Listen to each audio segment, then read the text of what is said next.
တရားချစ်ခင်ဓမ္မမိတ်ဆွေသူတော်တင်သူတော်ကောင်းပေါင်းတို့ခင်ဗျာတရားနာယူရန်မင်္ဂလာအချိန်တို့ကြာရောက်လာခဲ့ပါပြီအဲ့ဒီဘဝတော့ငါကလေးတွေကိုနေ့စဉ်နေ့တိုင်းအဲ့ဒီလိုနှိပ်စက်ခဲ့တဲ့အကုသိုလ်ကံအကျွေးသည်ဘဝတိုင်းပြီးဆက်လို့လာတာတော့မှမကြည်နိုင်သေးဘူးတဲ့ဒီဘဝမှာပါရမီပြည့်လို့နောက်ဆုံးယဟန္တာဖြစ်မဲ့ဘဝလို့ဆိုပင်ဆိုညာတော်လဲပဲအကုသိုလ်ကံကြွေးကတော့ယဟန္တာဖြစ်မဖြစ်ပြန်ပြီးတော့အတိုးနဲ့တကွပေးရတာပါပဲကြောက်စရာမကောင်းဘူးလားဒါကြောင့်နည်းနည်းလေးပဲဆိုအထင်မသေးနဲ့တော့ကံကြွေးပြန်မပြီးလို့ရလားလောကကြွေးကမှရှောင်ပြေးမလွတ်နိုင်ဘူးလားအကုသိုလ်ကံကြွေးကုသိုလ်ကံကြွေးလွတ်လားအဲ့ဒါမှကိုတော်ဒီလည်းထိတ်လန့်ပြီးတော့အော်ကြောက်စရာကောင်းလိုက်တဲ့အကုသိုလ်ကံကြွေးဗျာဒါဆိုရင်အရှင်ဘုရားရဲ့အရှင်ဘုရားကခန္ဓာလေးတရားဟောပြီးတော့အရှင်ဘုရားရဲ့ရှိမှာပဲတတိယတကြမယတကြနဲ့မှတ်သွားလိုက်တာကိလေသာကင်းတဲ့ယဟန္တာကြီးဖြစ်သွားပြန်တော့အံဩရပြန်ပါတယ်ဘုရားမအံဩပါနဲ့จิตသားတို့တဲ့အဲ့ဒါလည်းပဲအဲ့ဒီဘဝတုန်းကသူချခဲ့တဲ့ကုသိုလ်ကံအကျွေးကိုအတိုးနဲ့သူပြန်ရလိုက်တာပါပဲပြိဿရဲ့ဘယ်ဘဝတုန်းကအဲ့ဒီဘဝတုန်းကတဲ့တနေ့ငှက်သားဟင်းလေးပူပူနွေးနွေးနဲ့ထမင်းပူပူနွေးနွေးနဲ့ဘိုက်ကဆာဆာနဲ့ထမင်းစားတော့မယ်ဆိုအိမ်ထဲကထမင်းဝိုင်းလမ်းဘက်ကိုမျက်နှာလှည့်ပြီးတော့ထမင်းဝိုင်းလေးထိုင်ပြီးတော့စားမယ်ပြင်တဲ့အချိန်အိမ်ရှိမှယဟန္တာမထေရမြတ်ကြီးကဆွမ်းငံကြွတာလဲမြင်ရောကံမကောင်းအကြောင်းမလားလို့ဘဝကိုမုံဆိုးဘဝနဲ့ရုန်းကန်ရပြီမဲ့သူလဲဗုဒ္ဓဘာသာဝင်တယောက်ဆိုတန်ခါမြင်တော့တန်ဖိုးမထားဘူးလားချက်ချင်းတတိနော်တတိလေးကအော်ကြည်စမ်းပါအောင်ငါဒီနေတိုင်းငကလေးတွေကိုရအောင်ရှာတယ်ရအောင်ရောင်းတယ်ကြံတဲ့ငကလေးတွေမပြန်တဲ့အောင်ဤမျိုးစုံနဲ့ချိုးထားတယ်ဖဲ့ထားတယ်အိုးကြည်စမ်းအကုသိုလ်တွေနဲ့နီလာတဲ့ငါဒီကနေ့ကန်ထူးလိုက်တာမထေရမြတ်ကြီးကြည်ရတာလဲအိန္ဒြေသံပါတိပြည့်စုံကိလေသာခတ်သိမ်းအကုန်ကြီးနဲ့ယဟန္တာကြီးဖြစ်နေမယ်ဒီလိုအခြေအနေရောက်မှတော့ငါဒီစွမ်းဘယ်အချိန်စစရတာပဲမထေရမြတ်ကြီးလောင်းမှာပေါ့ဘေးတိုင်းတတိရဲ့စွမ်းအားသည်ကံပြောင်းမသွားဘူးလားချက်ချင်းထကိုယ်တိုင်စားနေလို့စားမဲ့ထမင်းနဲ့ဟင်းကိုတဏှာဖြတ်ဖို့လွယ်ပါမလားအကုန်ဖြတ်အရှင်မြတ်ရဲ့တပိတ်တဲ့စွမ်းနေဟင်းတွေအကုန်လုံးလောင်းလို့ပြီးတော့ပကံလေးပြီးနာချအမြတ်စားဆုတောင်းလိုက်တယ်အရှင်ဘုရားတပည့်တော်ဘိုက်စားနဲ့စားမယ်လို့ပြင်းနေတဲ့ဟောဒီစွမ်းနဲ့ဟင်းကိုအရှင်ဘုရားရဲ့သီလသမာဓိပညာဂုဏ်တော်ကိုယီမှန်းပြီးတော့တပည့်တော်စေတနာတရားထက်သန်စွာနဲ့လူရန်လိုက်တာဖြစ်ပါတယ်ဘုရားတပည့်တော်ရဲ့ဟောဒီစေတနာတရားထက်သန်တဲ့ကုသိုလ်ကံသည်တဲ့ဘဝတခုတစ်ချိန်ချိန်မှာအရှင်ဘုရားတို့သိတဲ့တရားသူတရားမြတ်ကိုလွယ်လေးနဲ့သိသူရသူဖြစ်ပါစေဘုရားပရိသတ်ယဟန္တာကြီးကိုပြုတ်ခဲ့တဲ့ကုသိုလ်ကံကလည်းဖြစ်ထက်သန်တဲ့တရားပြတ်သားတဲ့စေတနာလည်းဖြစ်တော့မထေရမြတ်ကြီးကလည်းဆိုပေးလိုက်တာလွယ်လေးပဲမင်းတောင်းတဲ့အတိုင်းပြည့်စေကွာပရိသတ်ဘဝတစ်ခုကရခဲ့တဲ့ကုသိုလ်ကံအကျွေးနောက်ဆုံးဘဝမြတ်စွာဘုရားစီမှာပရိသတ်တရားလေးကိုခဏလေးနာပြီးတော့အဲ့ရထဲမှာကိုယ့်ပြစ်ပေါ်မှာတတိယတစ်ချက်မရတစ်ချက်နဲ့မှတ်ခဲ့ပြီမဲ့လို့ဘာဖြစ်သွားယဟန္တာဖြစ်သွားတယ်ရှင်သားတို့အဲ့ဒီဘဝတုန်းကသူပြုခဲ့တဲ့ကုသိုလ်ကံရဲ့အကျွေးကလည်းပဲအတိုးတွေတက်လာသလိုပဲငါဘုရားနဲ့တွေ့တဲ့အချိန်ညတော့ပရိနိဗ္ဗာန်သံဃာနီငါဘုရားကိုယ်တိုင်သတ်ရှင်းပြီလို့အနာယောဂါတွေကသတ္တခွင့်ရငါဘုရားပေးလိုက်တဲ့တရားတော်လေးကိုတကယ်ကိုယုံကြည်တဲ့တရားနဲ့ကြိုးစားလို့မှလိုက်တာခန္ဓာလေးအတွင်းမှာပဲကုသိုလ်ကံအကျွေးတွေအကုန်ပြန်ရပြီးတော့ယဟန္တာအဆင့်ကိုရောက်တော်မူခဲ့တာဖြစ်ပါတယ်နားလည်ပြီလားဒါကြောင့်จิตသားတို့လည်းပဲဘဝတစ်ခုသာသနာကြီးနဲ့ကြုံလူဖြစ်ခွင့်ရတဲ့အခိုက်အတန့်လေးမှာဖြင့်ကုသိုလ်ကံကြွေးတွေများများချခဲ့ကြပါအကုသိုလ်ကံကြွေးတွေများများကြီးရှောင်ကြပါလို့မြတ်စွာဘုရားကဟောလိုက်တာ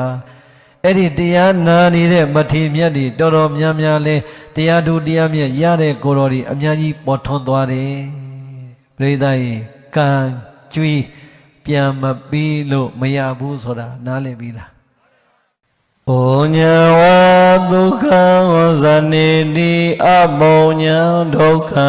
ဇနိတိ ဒသမဘုံညာဝကာတပံအဘုံညာနာသကာတပံဘုံညာဝဒုက္ခံဇနိတိအဘုံညာဒုက္ခံဇနိတိဒသမဘုံညာဝကာတပံအဘုံညာနာသကာတပံသာတော်နှလုံးပြောပြောင်းသူတော်ကောင်းတို့ဘုံညာဝသင်တို့ကိုယ်တိုင်ပြုထားတဲ့ကုသိုလ်ကံစွာအားသည်သာလျင်ဒုက္ခ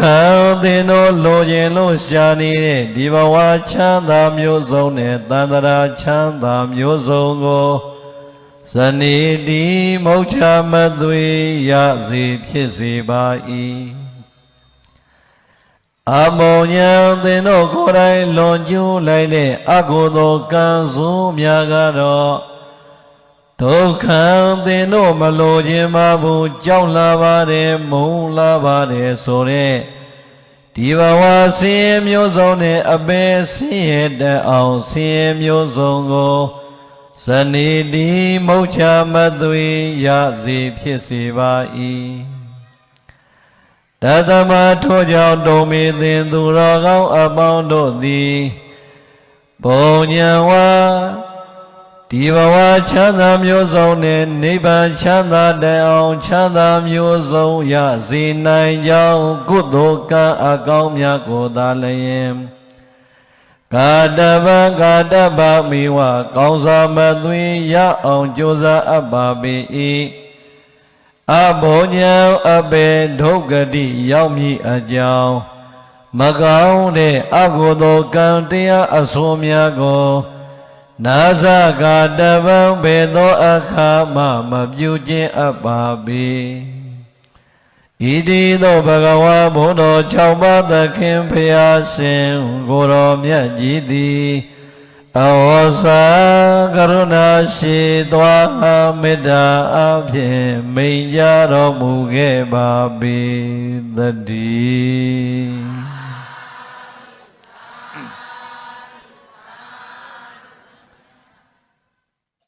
ဘုံညာဝ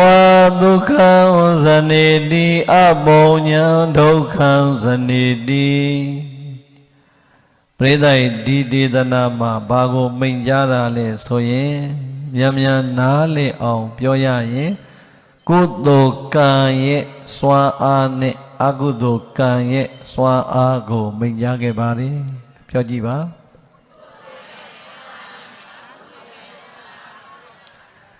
ဒီစကားကိုဘုံဘုံတို့မြန်မာလို့တခွန်းချင်းပြောပါမယ်ရိုးရိုးရှင်းရှင်းလေးပါပဲသူတော်ကောင်းတို့တဲ့ဒီဘဝကြီးထဲမှာတရားသာသနာတော်မြတ်ကြီးနဲ့တွေ့တဲ့အခိုက်လူဖြစ်ကအခိုက်အတန့်ကာလလေးမှာမင်းတို့ရဲ့တဏ္ဍာမှာပြုခဲ့တဲ့ကာယကံဝစီကံမနောကံမှာပြုခဲ့တဲ့ကုသိုလ်ကံမှန်သမျှတို့သည်ပရိသတ်ရဲ့ကုသိုလ်ကံนี่ဘသူကိုယ်တိုင်ပြုတာလဲမိမိရဲ့ကာယကံမှာပြုခဲ့တဲ့ကုသိုလ်ကံမိမိရဲ့နှုတ်မှာပြောခဲ့တဲ့ဝစီကံကုသိုလ်ကံမိမိရဲ့စိတ်မှာကြံခဲ့တဲ့မနောကံကုသိုလ်ကံအဲ့ဒီကုသိုလ်ကံမှန်သမျှသာလျင်နဲ့မင်းတို့ရှာနေတဲ့ဒီဘဝပညာစီးပွားယာတုဂုဏ်သိမ်းစတဲ့ချမ်းသာတွေပြီးပြီးတဲ့နောက်ပိုင်းမှာရနိုင်တဲ့လူချမ်းသာနတ်ချမ်းသာဗြဟ္မချမ်းသာနိဗ္ဗာန်ချမ်းသာအထီးတဲ့မြန်မြန်နားလည်အောင်ပြောရင်ဒီဘဝချမ်းသာမျိုးစုံနဲ့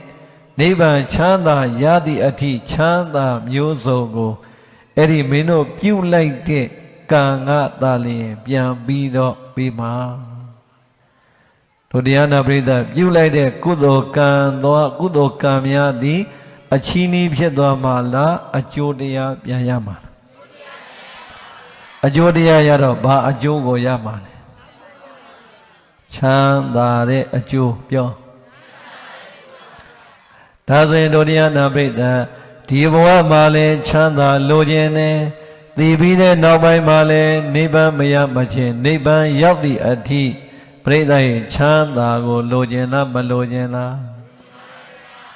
တက္ကတလီလိုခြင်းလားအမြဲတမ်းလိုခြင်းလား တကားတလေရှာနေတာလားအမြဲတမ်းရှာနေတာဟုတ်ပြီဒါဆိုရင်တို့ချမ်းသာရှာတဲ့အခါပညာချမ်းသာရဖို့ပညာတတ်ဖို့ရှာတယ်ဇီဝချမ်းသာရဖို့ဇီဝရဖို့ရှာတယ်ယာတုကုန်သိချမ်းသာရဖို့ယာတုကုန်သိချမ်းသာရှာတယ်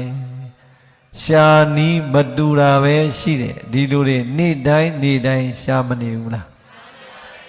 အေးဒါဆိုရင်ဘုံညာဝဒုက္ခဇနိတိမင်းတို့ပြုလိုက်တဲ့ကုသိုလ်ကံအကောင်းများကသာလျင်မင်းတို့လိုချင်တဲ့ချမ်းသာကိုရစေဖြစ်စေတယ်လို့မြတ်စွာဘုရားဟောတယ်ဆိုရင်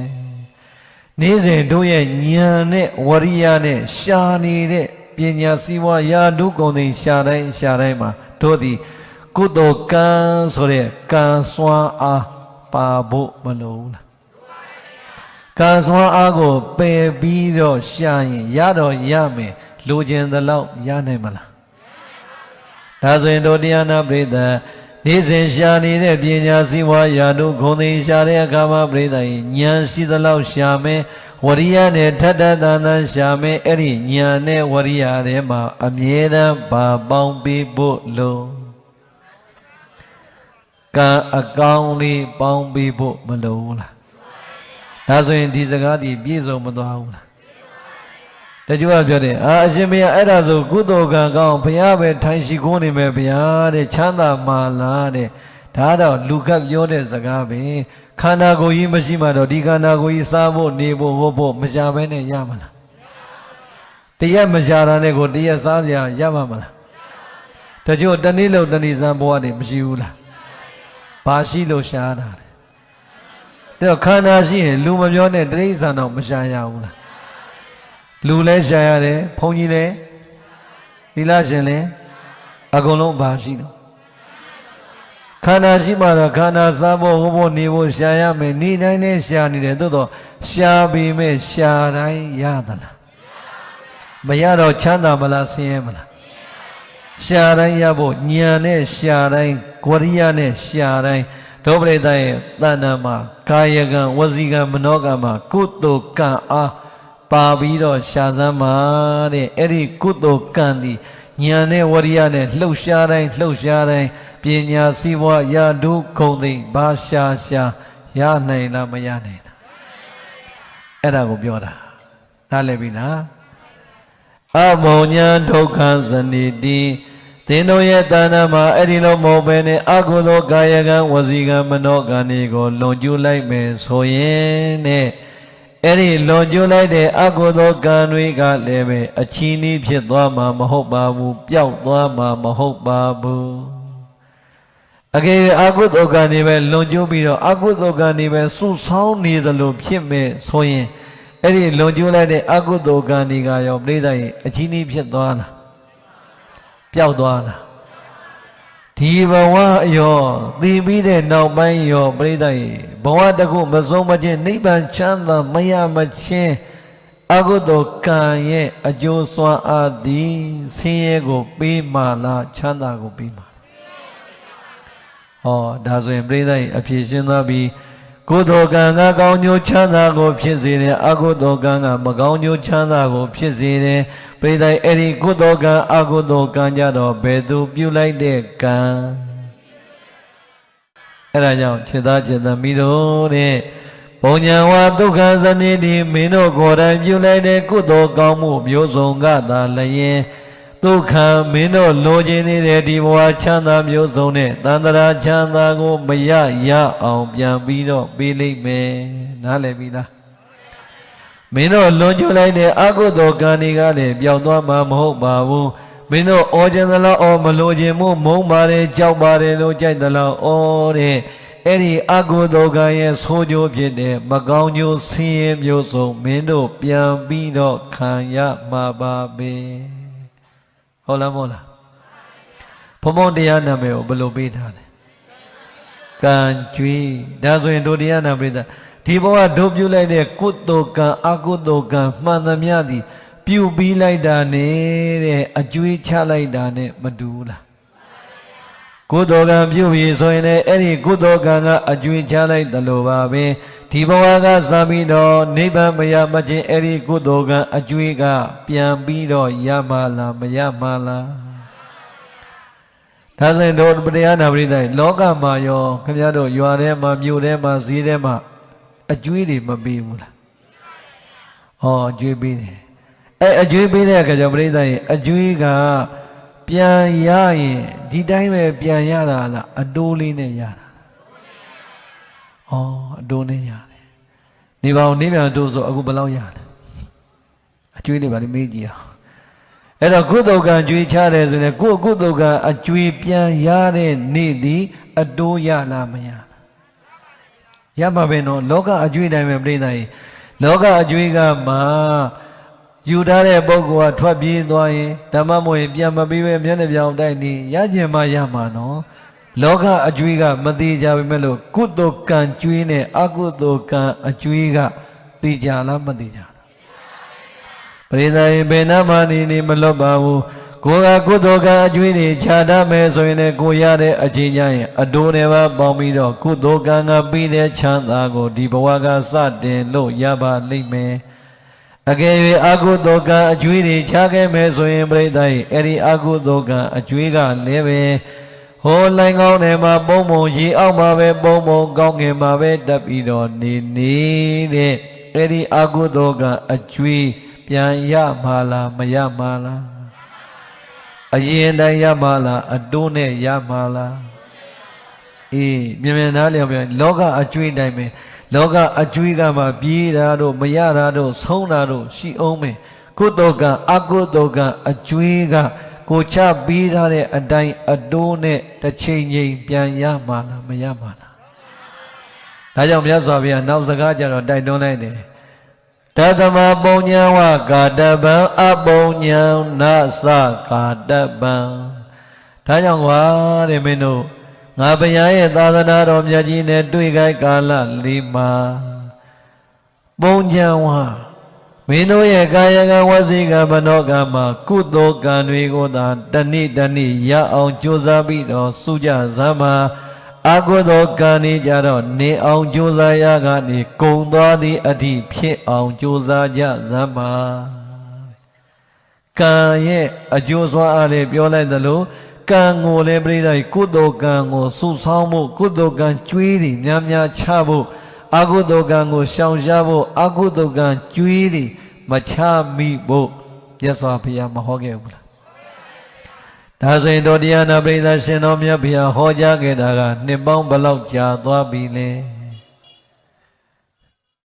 နှစ်ပေါင်း2560ကိုဟိုဘက်တော်တော်စွန်းနေပြီ63ဆိုတာကပြိဋိဘံစံပြီးနောက်ပိုင်းကိုပြောတာ63ရဲ့ရှေ့မှာဆိုတော့ပြိဋိနှစ်ပေါင်း2563တော့မကဘူးဟိုဘက်မှာဗျာနောက်တဲ့နှစ်ပေါင်း30 40လောက်ပေါင်းတော့မရဘူးလားကြာခဲ့ပြီတဲ့ဒါဆိုရင်တို့တရားနာပရိသတ်တွေဘုရားကိုကြည်ညိုတဲ့ဗုဒ္ဓဘာသာတွေဖြစ်တယ်တရားတွေကလည်းနာကြလို့နေလိုက်တာသံဃာတော်မျိုးစုံစီကနာနေတာပါပဲသံဃာတော်မြတ်ဒီစီကလည်းပဲနေစဉ်အဆုံးအမတွေကိုရနေတာပါပဲဒီကနေ့အချိန်นี้ကိုယ့်ရဲ့ကာယကံဝစီကံမနောကံတွေကိုပြန်ပြီးတော့သုံးသပ်ကြည့်စမ်းကုသိုလ်ကံအကျွေးတွေချထားတာများလားအကုသိုလ်ကံအကျွေးတွေချထားတာများလားဟမ်အကုသိုလ်အကျွေးတွေကများပါတယ်ဗျာဩပြောတော်ပြိဿကြီးချမ်းသာခြင်းလားဆင်းရဲခြင်းလားဩချမ်းသာတာတော့ပြိဿကြီးဘယ်ချမ်းသာလောက်အထိစိတ်ကူးရင်ထားလဲဟာမြင်လာ E လားနိဗ္ဗာန်အထိကိုတခါတည်းသွားခြင်းလားဩချမ်းသာကိုလည်းလိုချင်တဲ့ချမ်းသာနေကြည်လိုက်ပြန်တော့ပြိဿကြီးအမြင့်ဆုံးနိဗ္ဗာန်ချမ်းသာအထိလိုချင်တယ်သို့သောပြိဿကြီးကံနေပြန်ပြီးတော့စစ်လိုက်တဲ့အခါကျတော့ဘာကံကြွေးတွေခြာထားတာများတော်တော်လေးနီးမလားတော်တော်လေးဝေးမလားဩနေတာကနိဗ္ဗာန်ချနေတာကအကုသိုလ်ကံကြွေးတပြေးနီးနေတာကနီးနေတာကပြိဿကြီးကိုဒီဝတ္တတို့နဲ့ကိုအစာတတ္တို့နဲ့နီးမနေဘူးလားအဲ့ဒါလေးပြောကျင်တာပြိဿကြီးကိုလိုချင်တာကအမြင့်ဆုံးချမ်းသာတိမှန်းထားပြီးတော့ နေ့စဉ်ဘဝကိုယ့်ရဲ့ကံတွေကအကုသိုလ်ကံကြွေးတွေပဲချထားရင်ဒီကံကြွေးကအတွန်းနဲ့ပါပေါင်းလိုက်ပြီးဆိုရင်တဲ့တောင်းတဲ့နိဗ္ဗာန်နဲ့နီးမလားမတောင်းတဲ့ငရဲနဲ့နီးမလားဩဒါဆိုရင်တို့တရားနာပိဋကအကုသိုလ်ကံကြွေးတွေကတရက်တလေလားနေတိုင်းလားအဲ့တော့တို့တရားနာပိဋအဲ့ဒါပဲတို့အားလုံးဒီတခါတခါမှပြောင်းပြန်နေဖြစ်နေတာတောင်းနေတာကလည်းနိဗ္ဗာန်ပြီးနေတဲ့ဆရာတော်တွေကလည်းနိဗ္ဗာန်မတ်ဖို့ရတ်တို့အကုန်ပြီးနေတယ်အကုန်တောင်းနေတယ်တကယ်လည်းနိဗ္ဗာန်ဆိုတာကတောင်းယုံနဲ့ရမှာလားနိဗ္ဗာန်ချမ်းသာအထိတောင်မှန်းတိုင်းအဲ့ဒီချမ်းသာရနိုင်တဲ့ကံဒီမြင့်သွားရမှာတဲ့အခုတော့ပြိဿကြီးအကုသိုလ်ကံကြွေးကများနေတယ်ဆိုတော့ပြိဿကြီးဟောဒီထဲမှာကိုယ်ကံကိုပြန်ဆင်းလိုက်တဲ့အခါကျတော့မသိလို့တဲ့အကုသိုလ်ကံကြွေးတွေချမိတဲ့ပုဂ္ဂိုလ်ရောမပါနိုင်ဘူးလားသို့တော့မသိလို့အကုသိုလ်ကံလွန်ကျူးမိတယ်ဆိုတဲ့လူကအတော်နည်းမလားအတော်များမလားပြန်ပြောကြည့်နော်မသိလို့အကုသိုလ်ကံကြွေးကိုလွန်မိတယ်ဆိုတဲ့လူကမသိလို့လွန်တဲ့လူကတော်တော်နည်းမလားတော်တော်များမလားပရိသတ်ဒါကအကုသိုလ်ဒါကကုသိုလ်ဆိုတာလောက်ကတော့ပြောတဲ့စကားမှာဆုံးဖြတ်နိုင်တာများလားမများလားဒါကကုသိုလ်လို့ဒါကအကုသိုလ်အလုံးတော့လုံးတဲ့အလုံးတိုင်းမှာသိတာများလားမသိတာများလားသိတာများတယ်ဒါဆိုရင်တော်တော်များများပရိသတ်ဒီအကုသိုလ်ကံကြွေးတွေကိုအကုသိုလ်မှန်သိကြီးနဲ့လွန်ကျူးနေတာလားမသိလို့လွန်ကျူးတာလားသိနဲ့လွန်ကျူးတာမများဘူးလားဒီကြီးနဲ့လွန်ကျူးနေတဲ့ပုဂ္ဂိုလ်တွေများတယ်တတိလက်လွန်လွန်ကျူးတဲ့ပုဂ္ဂိုလ်တွေများတယ်မိရောနဲ့လွန်ကျူးမိတဲ့ပုဂ္ဂိုလ်တွေများတယ်မိုက်ကန်းနဲ့လွန်ကျူးနေတဲ့ပုဂ္ဂိုလ်တွေများတယ်မသိလို့ပါဆိုတာတော့မပြောနဲ့ပြိဿဒီခေတ်၄တန်းလောက်အောင်ရင်တော့ဗုဒ္ဓဘာသာကဒါကကုသိုလ်အကုသိုလ်ဆိုတာတော့ဥပဒေနဲ့ရှင်ကြည့်လိုက်ရင်တော့ကုသိုလ်အကုသိုလ်သိတာများတာမသိတာများဒါဆိုရင်တို့အားလုံးဒီအကုသိုလ်မှန်သိကြီးနဲ့လွန်ကျူးနေတယ်တချို့ကြတော့လေအကုသိုလ်မှန်သိတယ်ဒီပေါ်မှာပြိဿရင်တတိလက်လွတ်နေတဲ့အတွက်တတိမိသွားလို့လွန်ကျူးတာရောမများဘူးလားတချို့ကြတော့လေဘာမှမဟုတ်ဖြစ်ကြဖြစ်ကွာမိုက်ကန်းပဲမိုက်ကန်းနဲ့လွန်ကျူးနေတာရောမရှိဘူးလားရှိတယ်ဒါဆိုရင်ပြိဿရင်သွားခြင်းနာကရခြင်းနာကချမ်းသာမျိုးစုံအမြင့်ဆုံးနိဗ္ဗာန်ချမ်းသာတိုင်းလိုခြင်းနဲ့အဲ့ဒီချမ်းသာမျိုးစုံကိုကံအညာအားဝရိယအားသုံးမျိုးလုံးစုံမှရမယ်ဆိုရင်ညာအားနဲ့ဝရိယအားရဲ့နောက်မှာကံအဖြစ်တဲ့ကုသိုလ်ကံလေးပေါင်းဖို့ဆိုရင်ဒီအရှိအကုသိုလ်ကံတွေကိုပြုတော့မယ်ပြောတော့မယ်တွေးတော့မယ်ဆိုရင်နဲ့တတိလေးတစ်ချက်ကပ်ပေးလိုက်ရင်တို့တရားတော်ပြိဿအဲ့ဒီအကုသိုလ်ကံသည်ရှေ့တိုးဖြစ်ရင်တော့မှဘရိတ်အများကြီးအုံမသွားဘူးလားဒီဒါဆိုရင်ပြိဿကိုယ်ကံကိုပြန်စစ်တဲ့အခါအကုသိုလ်ကံကုသိုလ်ကံမှန်သမျှကိုဖြစ်ပေါ်ခြင်းရဲ့နံပါတ်1ကံသည်ဘာကံလဲဟောဗျာတို့တရားနာပရိသတ်ဟောဒီတရားပွဲကြီးကိုလာခြင်းစိတ်ရှိလို့လာတာလားလာခြင်းစိတ်မရှိဘဲနဲ့လာတာလားလာခြင်းစိတ်ရှိတဲ့လူတွေကဟောဒီပွဲကြီးကိုကွင်းအပြည့်လာကြတယ်လာခြင်းစိတ်မရှိတဲ့လူတွေကအိမ်မှာပါလုံနေနေသူ့ဟာနဲ့သူအလုံးရှုံမနေဘူးလားဇာကာကြည့်နေမယ် Facebook ပို့ရင်ပို့နေမယ်ဟာတမျိုးမျိုးပဲပြိဿရေခုလာခြင်းစိတ်ဆိုတာလေးကပြိဿရေကုသိုလ်ကံလားအကုသိုလ်ကံထဲမှာတွက်လိုက်တော့ဘာကံလဲမနောကံပြိဿရေတို့ဒီဝစီကံนี่မပြောခင်ကာယကံนี่မလုပ်ခင်မှာတကယ်တတိကတ်ထားရင်ဘာကံကစလာခြင်းစိတ်ရှိတော့လာတယ်ပြိဿရေကာယကံမြောက်လာသွားပြီဒီကြားထဲမှာဝစီကံလေးနဲ့အမကြီးသွားကြမယ်လေလုပ်ကြမယ်လေအတူတူသွားမယ်လေဝစီကံကအင်္ဂါထွက်လာတဲ့ကုသိုလ်ကံนี่ပါမလာဘူးလားဟောအဲ့ဒီမနောကံတခုကုသိုလ်ကံကိုအသုံးချလိုက်တာဒီရောက်လိုက်တော့ပြိဿကုသိုလ်တွေများလားအကုသိုလ်တွေများလားတရဏဂုံသီလခံယူသွားပြီးတရားနဲ့နာနေပြီးအကုန်လုံးကာယကံကဝစီကံကပြိဿဘာကံတွေဖြစ်သွားတယ် ကုသိုလ်ကံဒီတိုင်းပဲပြိဿကြီးအာကုသိုလ်ကံဆိုရင်လည်းပဲပြောတော့မင်းဆိုတဲ့ကမပြောခင်ပြိဿကြီးဘာကံငါစလဲပြောခြင်းစိတ်ရှိလို့ပြောတယ်ပြောခြင်းစိတ်ရှိလို့ပြောတယ်လုပ်ခြင်းစိတ်ရှိလို့ဟောပြောခြင်းစိတ်ရှိလို့ပြောတာပြိဿကြီးအာကုသိုလ်စကားကြီးပြောတော့မယ်ဆိုရင်မနောကံကရှိကလာတာပဲဒီမနောကံလေးမှာပဲတတိကတော်သေးတယ်ငါပြောမိရင်ငရဲကြည့်ပါအာကုသိုလ်ကံဖြစ်မှာမပြောတော့ဘူးပြိဿကြီးမနောကံလေးပြိအုပ်လိုက်တာနဲ့ဒီနှခမ်းလေးကမလှုပ်တာနဲ့ပြောအောင်မလားဟုတ်တော်များများပြိကအုပ်မိတာများလားပြိကပေါက်နေတာများလားမော်တော်ကတော့ပြိပေါက်သွားရင်ဘာဖြစ်လဲကြောက်တဲ့ကြပြီးတော့တိုက်ပြီပြိဿကြီးဒီဘဝမှာပဲသေသွားတာတွေမရှိဘူးလားဒီတိုင်းပဲပြိဿကြီးဟောဒီမှာလဲမနောကံလေးမှာတတိကက်လိုက်တာနဲ့ပြိအုပ်လိုက်တာနဲ့ဝစီကံအကုသိုလ်ကံဖြစ်အောင်မလားဟာမနောကံပြိမအုပ်လိုက်တဲ့ကပြိပေါက်သွားလိုက်တာဝစီကံကကိုကသူများသွားဖေတော့မောင်တော့တုတ်တော့သူအောင်ပါဇက်မပါဘူးလားသူတုတ်ကိုတော့နှစ်ယောက်တုတ်တော့အဲ့ဒီအတုတ်ထုတ်ကြီးကကုသိုလ်ထုတ်ကြီးလားအကုသိုလ်ထုတ်ကြီးလားဒါမှမဟုတ်အဲ့အကုသိုလ်ထုတ်ကြီးကတော်တော်နဲ့ပြီးတာများလားမပြီးတာများလားငါလေးဟလာအဲ့ဒါနေခင်းရပဲကိုတော်တပါးတရားနာပြီးကြောက်ကြီးနေတာသူအားတဲ့ဒကမားတွေနှစ်ယောက်တကားတဲ့သူကအဲ့နားမှာရောက်နေတာကားပြက်လို့သူကခဏရက်နေတယ်ဒကမားနှစ်ယောက်ရံပြစ်တာဆဲလိုက်တာတဲ့အဲ့ကိုတော်ပြောတာတော့ဆဲလိုက်တာသူတို့တကူလုံးရှိတာကုံဟောတဲ့ကုံတော့သူကဟာတော်တော်ဆဲတဲ့ဒကမားတွေပဲပေါ့အဲ့ဒါနဲ့ဟိုတကားပြောတယ်ဟာခမည်းတော်မို့တော်ကြပါတော့ဒါကျွတ်တို့ရွာကြောင့်ဟိုနာဒီနာအကြောင်းမို့နိုင်ငံကျော်ဓမ္မဂတိကပေါ့ဓမ္မဂတိကတပါးခင်ဗျားတို့ရှေ့မှာထားပြီးတော့မလုပ်ပါနဲ့မောင်ဘုန်းကြီးအကုန်ကြားနေတယ်ပေါ့အဲ့ဒါဟိုပြိဿကြီးဟေးဘာဒီပတ်လာမပြောနဲ့ငါတို့ထောသားတွေဆိုက်ချင်ဆဲပါဘူးအဲ့ဒါကြောင့်ဟိုတကခင်ဗျားပြပြောတဲ့ကြားတဲ့ဟိုတကပဲနောက်ဆုံးကျတော့တကမစိတ်တော့အရေးတဲ့ဒီသေနာကောင်ဘုန်းကြီးကလာတယ်သူပါပါဝါဆိုတော့ပြိဿကြီးမနောကံမှာပြိမအုပ်လိုက်တာနဲ့ဝစီကံကကြမ်းတမ်းလိုက်တာအကုသိုလ်ကံနေမများဘူးလား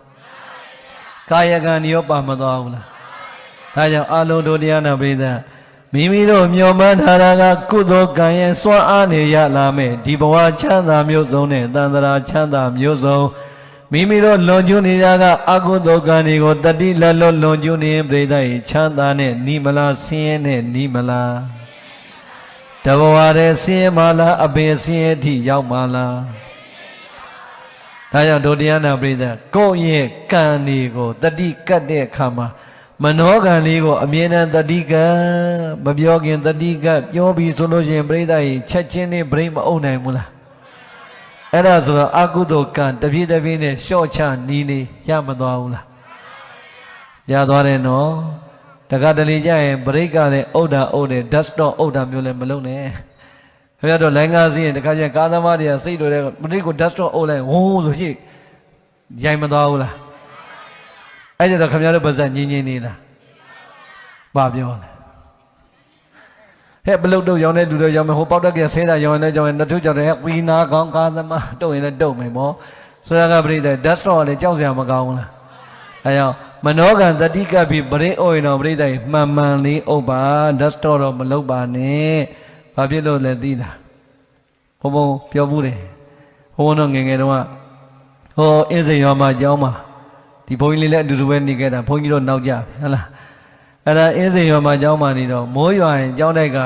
ဆုံးမကျွေးနိုင်ဘူးတန်ခါ900ကျော်ကြီး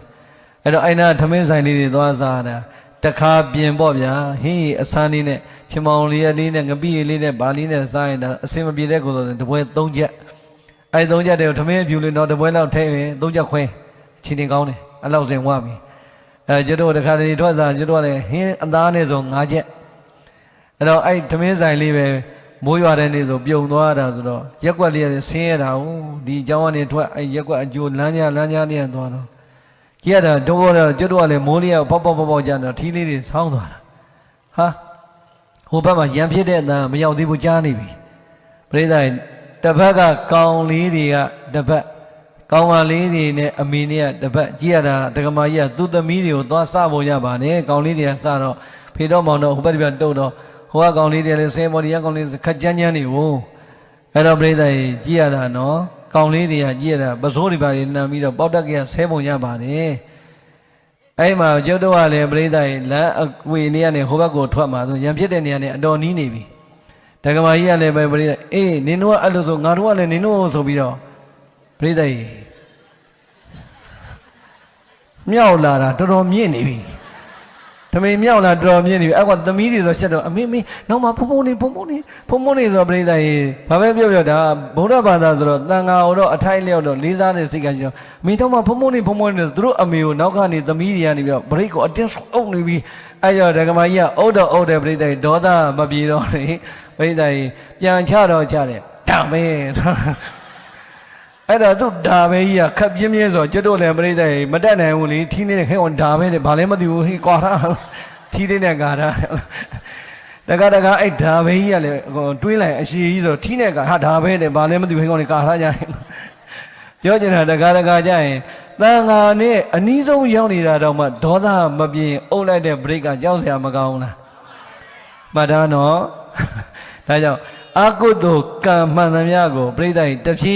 ည်းနည်းအောင်ကုံအောင်ဆိုရင်မနောကံလေးမှာတတိကတ်လိုက်တာနဲ့ဝစီကံနဲ့ကာယကံမှာတတိတွေကတ်လိုက်တဲ့အကျိုးသည်အကောင်းနေပြောအကောင်းနေလှုပ်ပြတဲ့ကုသိုလ်ကံဘက်ကိုပါမသွားဘူးလား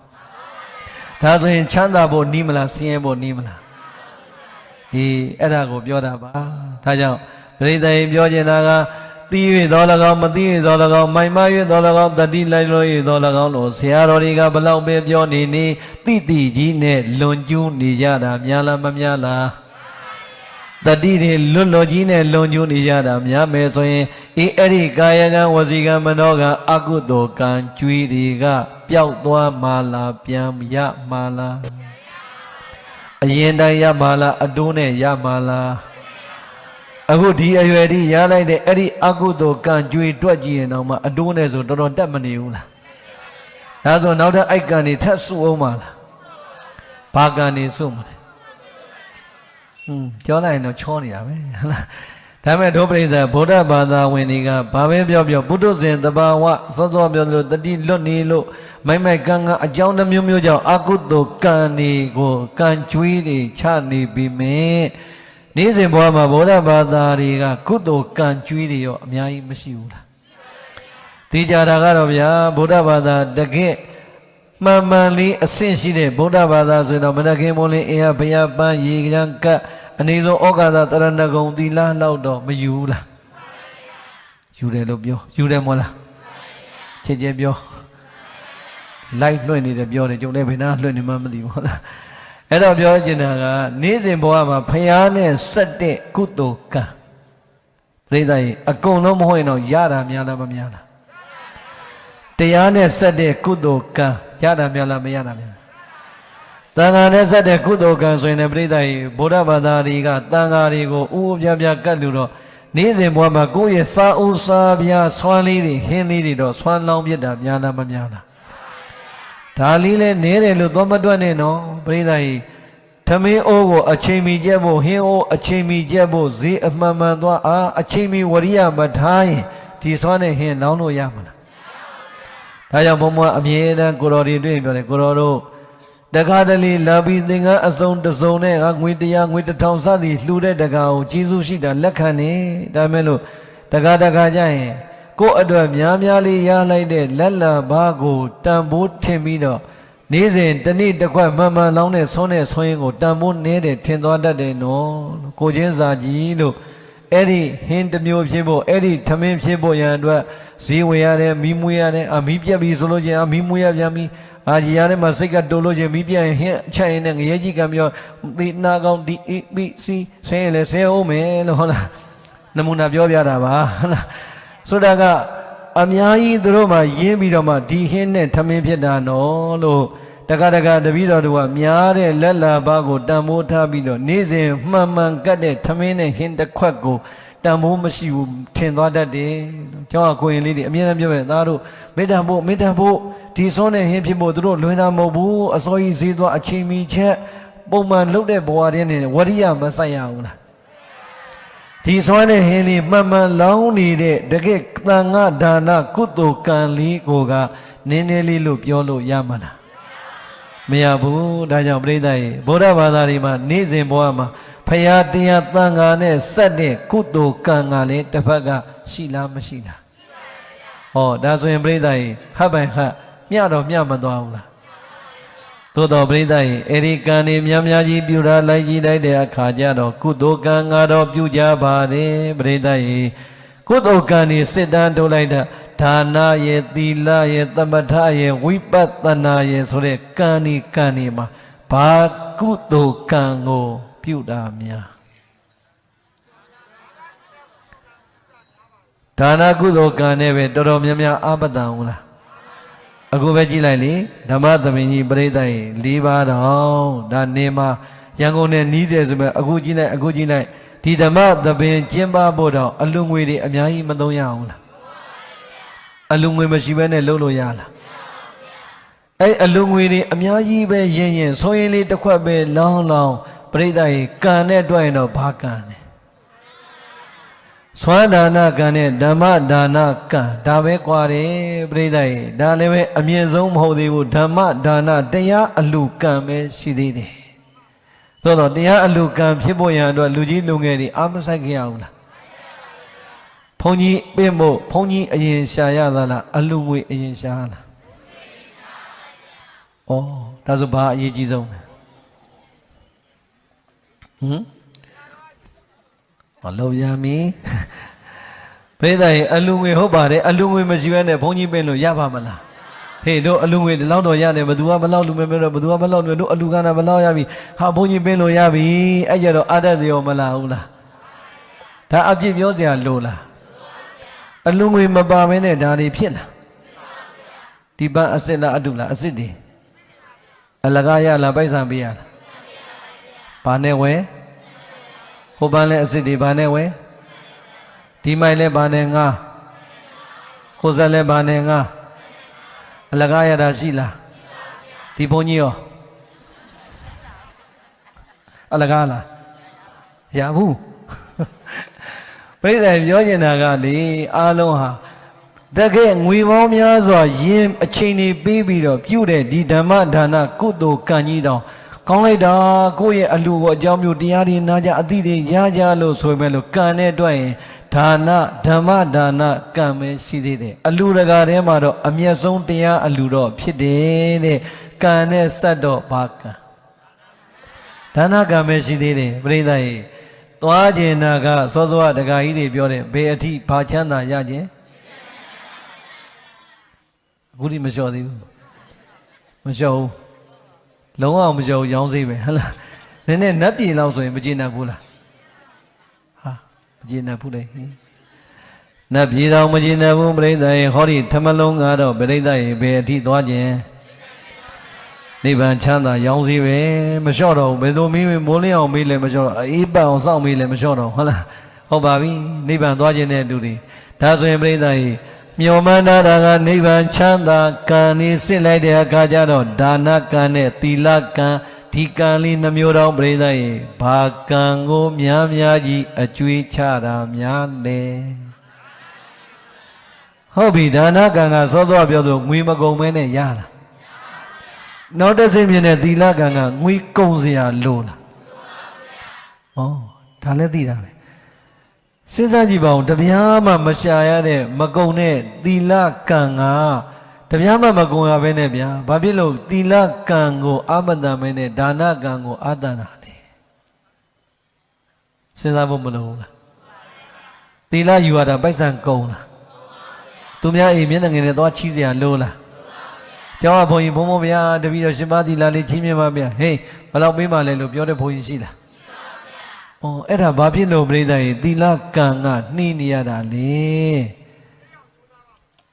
အမေမနည်းအောင်ကြိုးစားပါမယ်လေအခုမှထအော်နေဟုတ်လားအဲ့တော့ပြိဿရေအဲ့ဒါပဲတို့အားလုံးဒီဒါနကံလေးနဲ့ပဲပျော်မနေဘူးလားပရိသတ်ဒါနကံလေးနဲ့ပြောရင်အဲ့ဒီဒါနကံလေးကဒုပရိသတ်ကိုချမ်းသာတော့ရပါလိမ့်မယ်အားကောင်းရင်ဖြူသလောက်အားကောင်းသလောက်ချမ်းသာတော့ရမယ်ဒီဘဝပညာစည်းဝါးရာဒုဂုဏ်တွေနေလည်းရလိမ့်မယ်ဟိုဘကံကိုလို့တည်သွားတဲ့နောက်ပိုင်းကျတော့ပရိသတ်ရေလူချမ်းသာလောက်ပဲရမယ်နတ်ချမ်းသာတော့သိမတည်ကြသေးဘူး သူကလူနဲ့ချမ်းသာပဲဒါနအကျိုးကပေးမှာဆိုတော့ဒုပရိသတ်လူခြင်းတဲ့ချမ်းသာကပါပြီလားမပါသေးဘူးဒီလောင်လေးနဲ့ကျင်တဲ့နေတော့ဒုပရိသတ်ပြောတဲ့နိဗ္ဗာန်နဲ့ကတော့ဝေးတယ်ဒါဆိုရင်နီးရင်လားဝေးရင်လားနီးကျင်တယ်ဆိုရင်ဒါနကံအာတန်တယ်လို့သီလကံလည်းအာတန်ဖို့မလိုဘူးလားကဲဒါဆိုရင်ဒုတိယနာပရိသတ်သီလကံကိုဘာကြောင့်ငါတို့ကအားနည်းရတာလဲသီလကံကြွေးတွေဘာကြောင့်မချဖြစ်တာလဲလို့သူများမမေးနဲ့လေကိုယ့်အကိုပဲမေးပရိသတ်ရေသီလဟာ၅ပါးသီလအမြဲတမ်းလုံခြုံရမယ်၅ပါးသီလရှိတယ် special day လို့ခေါ်တဲ့ဥပုံနေ့မှာစောင့်တည်တဲ့၈ပါးသီလရှိတယ်၈ပါးသီလထားလိုက်ပါဦးကဲ၅ပါးသီလကိုပညာရှင်တွေသူတော်ကောင်းတွေကဘယ်လိုဥပမာပေးခဲ့ဟောခါကိုပစိုးခါကိုထမိန်ကဲ့သို့ဟုတ်တာပေါ့ခါကိုပစိုးခါကိုထမိန်မပါရင်သူများရဲ့အရှက်ခွဲခြင်းမခံရဘူးလားအပြောင်းလောင်းမခံရဘူးလားဒီတိုင်းပဲကိုယ်မှာငါးပါးသီလမလို့ရင်ပညာရှိသူတော်ကောင်းတွေအကဲ့ရဲ့ခံရတယ်တဲ့ဒါကြောင့်ခါကိုပစိုးထမိန်မြဲသလိုပဲငါးပါးသီလကိုဘာလို့ရမှာလဲမြင်ရမှာဆိုတော့အဲ့သီလကံကြွေးကလည်းတခါတလေမဟုတ်ဘူးအမြဲတမ်းကို၅ပါးလေးကဟိုထမလုံးဆိုတော့ပဲလုံနဲ့អော်နေဖို့မလိုဘူးလားအခုကြတော့ပြိဿရဲ့ကဲ၅ပါးသီလကိုអော်ကြမယ်ဆိုပါတော့ထမလုံးဆိုတဲ့အတိုင်းတပည့်တော်ကလည်း၅ပါးသီလလုံလို့អော်မလားထမလုံးလိုပဲထဖြုတ်မလုံးလို့អော်မလားဘလို့អော်မလဲကဲငါးပါးသီလကိုတပည့်တော်အစ်စေပါရှင်မရရင်လုံပါတယ်လုံလို့អော်နိုင်ပါတယ်လို့អော်ရင်လားဘာဖြစ်လို့မလုံတော့ဘယ်နှပါးရှိလဲငါ၃ပါးလောက်ဆိုလုံပါတယ်ဟုတ်ပြီ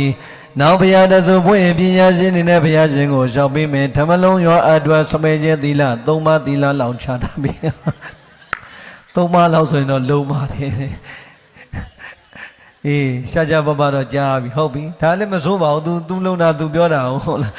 ဘယ်သုံးပါးလို့တော့ကြိုလည်းမမေးတော့ပါဘူးလားအဲ့တော့ပြောချင်တာပြိဿဟိသီလကုသိုလ်မှာလဲဥပုသ္သီလကြီးမဆောက်တည်နိုင်ရင်တော့မှ၅ပါးသီလမလုံမှုလွတ်နေတယ်ဆိုတာလဲအနည်းချုပ်ပြိဿဟိဘာလွတ်နေတာလဲတတိလွတ်နေတာပဲဘာဖြစ်လို့လဲ၅ပါးသီလဆိုတာခုတည်းကအကုသိုလ်တွေအတူတူပဲလေ၅ပါးသီလကျုံလိုက်ရင်ပြိဿဟိကာယကံ၄မျိုးဝစီကံ၁မျိုးဒါပဲမို့လားကာယကံ၄မျိုးဝစီ၅ပါးသီလဆိုတာမနောကံမှာထိစရာမလိုပဲဝစီကံနဲ့မပြောခင်ကာယကံနဲ့မလွန်ကျူးခင်စောစောဘုံဘုံပြောလို့တတိလေးကတ်ပါဏာတိပါဒသူ့အတန်လေးတတ်တော့မယ်ဟောတတ်တော့မယ်ဆိုတော့ပြိတတိလေးကဟဲတတ်ရင်ပါဏာတိပါဒငါတပားကျိုးတော့မှာပဲပြိဿလက်ကလေးကဗရိမအုပ်ဘူးလားအဲ့ဒါတော့မှပြိဿရဲ့စိတ်ကတအားတုံနေပြီချင်းရနဲ့ကြိုက်နေတာကြာပြီသူရဲ့လည်းဝါနေတော့ငါပါဏာတိပါဒတပားကျိုးတော့မှာမလို့ရင်းနေမနေတော့မထုံးခဲ့ခဲ့တော့လားနေတယ်အဲ့ဒါတော့ကြီးနေတိတိတော့ငါမတက်တိုင်းတော့ချောက်ပြီကွယ်ဟလားသွားပြီလေပရိသတ်ပြောချင်တာကအဲ့ဒါလေဘာကတ်ဖို့လို့တယ်တတိကလိုက်ပါဏာတိပါဒသူအသက်တက်ဖြစ်မလားအရိဏနန္ဒခိုးဖြစ်မလားသူများအိမ်ရမှားဖြစ်မလားအရက်ဆိုင်သွားမလားအခုသွားတာများလားမသွားတာများလားတယောက်တည်းသွားလားအဖော်နဲ့သွားလားရိုးပြန်လားမူးပြီးပြန်လားမူးပြီးပြန်တော့ဆဲပြီးပြန်လားငြိမ်ပြန်လားကောင်းတာပါတကူမှမကောင်းအဲ့ဒါကြောင့်ပြောချင်တာဒုတိယနာပိသအကုန်လုံးတတိတလုံးလွတ်ထွက်သွားလိုက်တာတဲ့ကာယကံနဲ့အကုသိုလ်ကံဝစီကံနဲ့အကုသိုလ်ကံပေါင်းလိုက်တာပရိသတ်ရဲ့အကုသိုလ်ကံကြွေးသည်ဟောဒီ၅ပါးသီလသာတတိကတ်ထားရင်ကံကြွေးကကုသိုလ်ကံကြွေးဖြစ်ပြီးတော့အကုသိုလ်ကံကြွေးတွေလွတ်မသွားဘူးလားအခုပရိသတ်ရဲ့၅ပါးသီလတော့မလုံမှုဆိုမှတော့အကုသိုလ်ကံကြွေးကအဲ့မှနေအကုန်ပါမသွားဘူးလားဒါကြောင့်လိုချင်တာကနိဗ္ဗာန်ချမ်းသာလိုချင်တာအပြစ်မပြောပါဘူးသို့တော့ချမ်းသာလိုချင်တဲ့ငါသည်ကံကြွေးတွေချနေတာကဒါနကံလောက်လေးနဲ့ကျင့်နေပြီးတော့သီလကံတော်ငါကမလုံအော်နေတယ်ဆိုရင်တော့ခြေသမားပြောသလိုပဲငါနဲ့တည်တိုက်တာနဲ့ဟိုငရဲကိုပလုံနဲ့တန်းသွားမှာပဲ အဲ့လိုတွေသတိထားဖို့မလိုဘူးလားဟုတ်တယ်ဒါကြောင့်ဒုတိယနာပိသသီလကုသိုလ်ကံလည်းပဲတတိကပ်ရင်ကုသိုလ်ကံကျွေးဖြစ်သွားမလားအကုသိုလ်ကံကျွေးဖြစ်သွားမလားပရိသတ်ဒါနကုသိုလ်ကံကိုမိမိကိုအာညာအာဝရိယနဲ့နေဖို့မဟုတ်ရမရှောင်းအရက်နေပဲမရှောင်းတချို့နိုင်ငံခြားကိုရီးယားတွေစင်ကာပူတွေမလေးရှားတွေကိုယူရီးယားတွေကိုသွားပြီးတော့တောင်ရှာနေရတာမရှာဘူးလားရတဲ့အရာဝတ္ထုပိုင်ဆိုင်မှုတော့လွယ်လွယ်စွန့်နိုင်လျက်ခင်နဲ့တပြားမှပကုံနဲ့ဟောဒီသီလကုသိုလ်ကာယကံနဲ့ဝစီကံတတိလေးကတ်ထိန်လိုက်တာနဲ့ပြိအုပ်လိုက်တာနဲ့လုံခြုံမဲ့သီလသည်တပြားမှလည်းမကုံသလိုရလိုက်တဲ့ချမ်းသာကလည်းမြင့်သွားမလားနှိမ့်သွားမလားလူချမ်းသာနတ်ချမ်းသာသိကြမသွားဘူးလားသီလကုသိုလ်လုံတဲ့ပုဂ္ဂိုလ်တွေကပြိဿရဲ့အမြဲတမ်းတတိအားကောင်းနေအလုံးလုံးရင်တတိလွတ်တာသိမရှိတော့ဘူးအစတည်းကဒီမှာဝစီကံနဲ့ကာယကံကိုတတိနဲ့ထိန်းနေတော့အဲ့တတိနေကအလုံးလုံးတဲ့နေရာကျောင်းသားဆိုရင်စာကြက်တဲ့နေရာစီးပွားရှာနေစီးပွားရှာတဲ့နေရာတရားရှာနေတရားရှာတဲ့နေရာဒီတတိနေကအကျင့်ပါမသွားဘူးလားသီလလုံရင်လူဘုံအလင်မှာလဲပြိဿရဲ့မျက်နှာပွင့်တယ်တင့်တယ်ရဲရဲရဲရဲမဲမရှိဘူးလားသီလမလုံတဲ့လူအစာတွေကသူ့အတူကြောက်မနေရဘူးလားဘုံဘုံတော်ငယ်ငယ်တုန်းကဆရာတော်ကြီးတပါးပြောတယ်ဟိုလူကြီးတွေခင်တော့ပေါ့လေလူတွေနဲ့တွေ့ရင်လက်တော်မြောက်တယ်ပြုံးတာလည်းပြိဿရေဟိုဆရာတော်ပြောတယ်ဒီကောင်တွေတယုံမျိုးတွေကွာတယ်ဟာဆရာတော်လို့အဲ့နေရာကတယုတ်တွေလုံးလုံးမရဘူးဟာမင်းဟိုကောင်လည်းတွေ့ရင်တွေ့တဲ့ကလေးဖတ်ဖတ်နားနေတာလေဟိုကောင်လည်းတွေ့ရင်ပြုံးတာမင်းပြုံးတာကြီးတမျိုးကြီးပဲတဲ့ငါနာမည်မဲ့တာဘာနာမည်ဘယ်သူလဲကြောက်ကြည့်ပြုံးကြောက်ကြည့်ပြုံးတယ်ပြိဿရေဟိုတယောက်ကြတော့ပြိဿသူ့နာမည်ရှိမှရှိရနန်းလေးထည့်ပေးလိုက်တယ်ငမ်းဘာလို့ကလေးတွေဖတ်ပဲနားနေရကလေးချစ်မှန်းပြီးတော့လူကြီးတယ်လူကြီးကလူကလေးချစ်တယ်ဆိုကျဉ်းတတ်သွားတာပါပြိဿရေအဲ့တော့ပြောချင်တာကအဲ့ဒါအနှစ်ချုပ်လိုက်ရင်ကိုကသီလမလုံထားတော့မြင်သမျှပြိဿရေကြီးကန်းတောင်းမောက်သွားမနေရဘူးသီလလုံတဲ့လူကခေါင်းမော့ရင်ကော့ပြိဿအလင်မှာရဲရဲနေတဲ့အကုန်လုံးကလည်းသီလလုံရင်သူကလေတကယ့်ကိုတော်တာတကယ့်ကိုကျင်တရားကောင်းတာချီးမွမ်းတာနေမကြရဘူးလားဟာတည်တဲ့အခါမှာလဲตีကာနီးမှာလဲပြိဿရင်တွေးဝင်နဲ့တတိလက်လွတ်မသိရဘူးတဲ့သီလကိုတတိကတ်ထိန်းတဲ့အကျိုးသည်ตีကာနီးအထိအမှတ်တတိနဲ့သိခွင့်ရတယ်သိပြီးရင်လည်းပြိဿရင်စဉ်းစားမနေနဲ့ဘယ်ရောက်မှလဲခင်ဗျားတို့နှချမ်းသာတတ်ရပြီမကောင်းလားတပြားမှမကုန်မဲနဲ့ကိုယ့်ရဲ့ဝစီကံနဲ့ကာယကံလေးကိုတတိလေးကပ်ပြီးတော့ပရိအုပ်လိုက်တာနဲ့သီလရဲ့ချမ်းသာရပြီဆိုတော့ဗျာဒုတရားနာပရိသတ်ထိတဲ့ကောင်းတာရှိအောင်မလားသီလလုံရင်ဘယ်ချမ်းသာရနှချမ်းသာတက္ကမကြီးဘယ်လောက်များအဆင်ပြေနေနတ်ပြည်ချမ်းသာရသွားရင်နတ်သမီးနတ်သားဆိုတာလေယူဇနာတရားကအရာဝတ္ထုတခုကိုလိုချင်လိုက်တာလို့စိတ်လေးနဲ့နော်နှုတ်တော်မို့စိတ်လေးနဲ့တန်းတလိုက်တဲ့ဘတ်ဆိုလက်ထဲရောက်ပြီအမလီဒီခေတ်တွက်ကြည့်ခွင့်နဲ့ဘယ်တော့မှတွက်ကြည့်ခိုင်းတယ်။ဒါဝါကြီးတို့ဟိုငါကောင်းလည်းဖြူလောက်ပြီတရားပွဲသွားပါဟဲ့မဲကျင်လိုက်တာအေးစေးပဲဘာလို့ဆရာလဲဘယ်ဆိုင်မှသွားဆရာမလို့ပြိဿရဲ့ဆေးရှာဆရာမလို့ခက်လက်ခက်ငယ်ဓမ္မတွေဆိုလို့ချင်းငါတတူးမထွားသေးတတူးလေးထိုးရင်လိုက်တာโอเคပြီးသွားပြီထိုးပြီးသွားပြီဒါလေးအကုန်ပြီးသွားပြီပြိဿရင်ဘယ် beauty parlor မှာရှာစရာမလို့စိတ်နေတာတောင်းတာအကုန်လုံးမရဘူးလားနောက်ဆုံးဘယ်လောက်ထိတောင်းတလို့ရလဲဒီနတ်သားကြီးပြင်းလိုက်တာနတ်သားအသစ်နေရောက်ပါစေရတယ်အဲ့ဒါလည်းပြောချင်တာပြိဿရင်နတ်ချမ်းသာအထိသီလကပေးတယ်သို့တော့နတ်ချမ်းသာဒီရပြီမဲ့လို့ဒုပြိဿကဘာချမ်းသာတောင်းနီးတော့နီးမလာဘူးလားသို့တော့ရောက်ပြီလားဟောဒါဆိုရင်ဒုတရားနာပရိသတ်တွေဒါနနဲ့သီလရဲ့စွာသည်လူချမ်းသာနဲ့နတ်ချမ်းသာတော့ရတယ်သမထမပါသေးရင်ပရိသတ်ရဲ့ဗျမချမ်းသာတော့ရပါမလား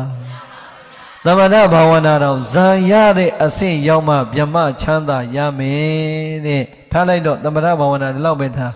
တကယ်သွားရမှာကဒုပရိသတ်တောင်းတနေတဲ့နိဗ္ဗာန်ချမ်းသာဆိုရင်တကယ်ရအောင်ရှာရမယ်နိဗ္ဗာန်ချမ်းသာသည်ဝိပဿနာကုသိုလ်ကံမပါဘဲနဲ့ရမလား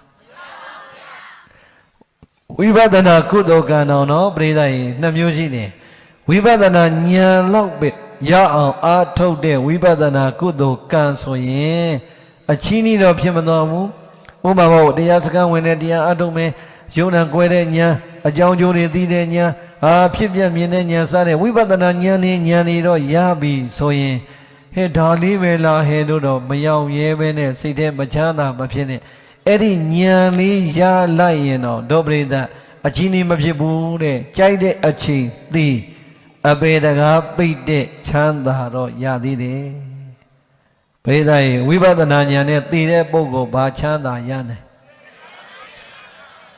ရှင်းရှင်းလေးပဲလေအပေတကားဘယ်နှပေါက်ရှိလဲ၄ပေါက်ပြော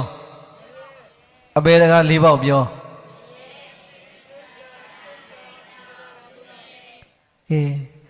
သူတို့အပေါက်တွေကျတော့သိတယ်ဗျာ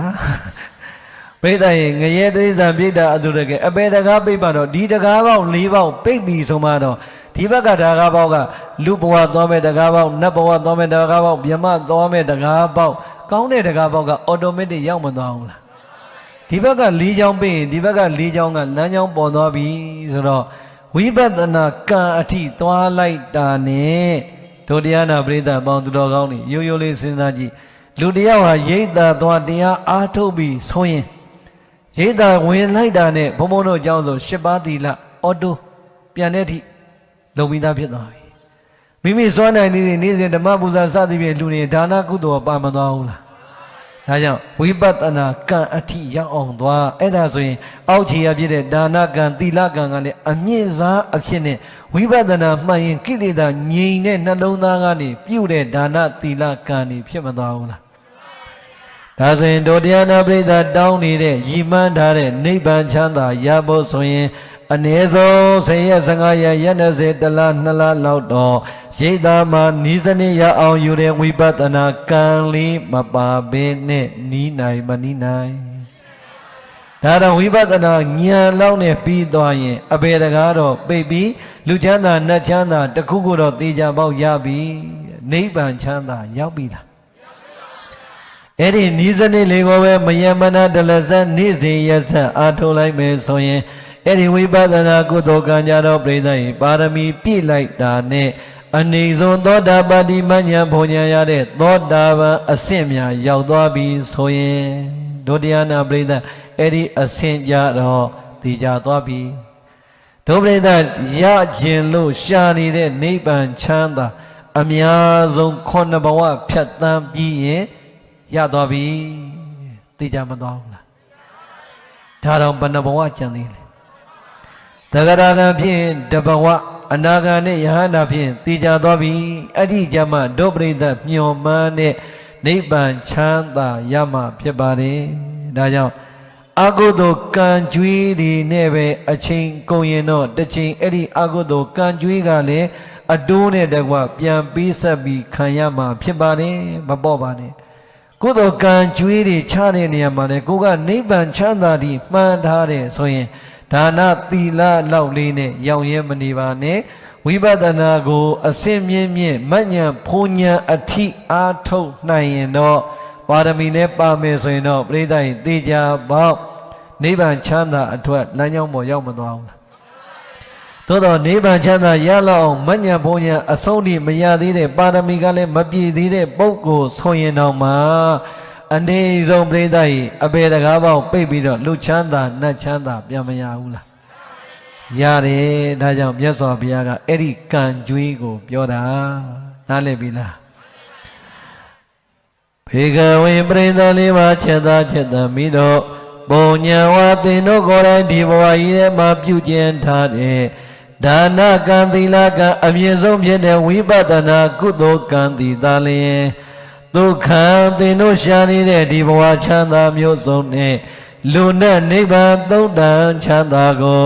ဇနိတိမုတ်ချမသွေရစေဖြစ်စေပါ၏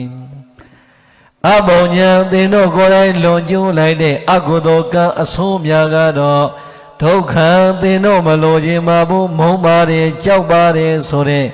ဒီဘဝဆင်းရဲမျိုးစုံနဲ့အပယ်ဆင်းရဲတို့ကြာရောက်ရခြင်းစားတဲ့ဆင်းရဲမျိုးစုံကို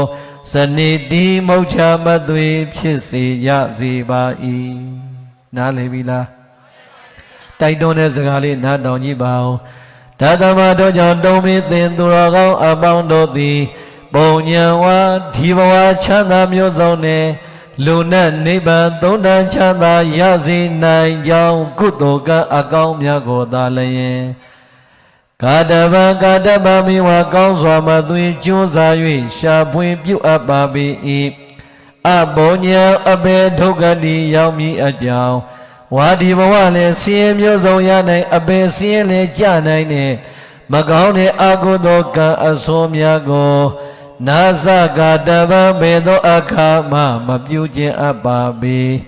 ဣတိသောဘဂဝါဘုံတော်6ပါးသခင်ဖျားရှင်ကိုတော်မြတ်ကြီးသည်ဩဇာကရုဏာရှိသွားမေတ္တာအဖြင့်မိန့်ကြားတော်မူခဲ့ပါပေ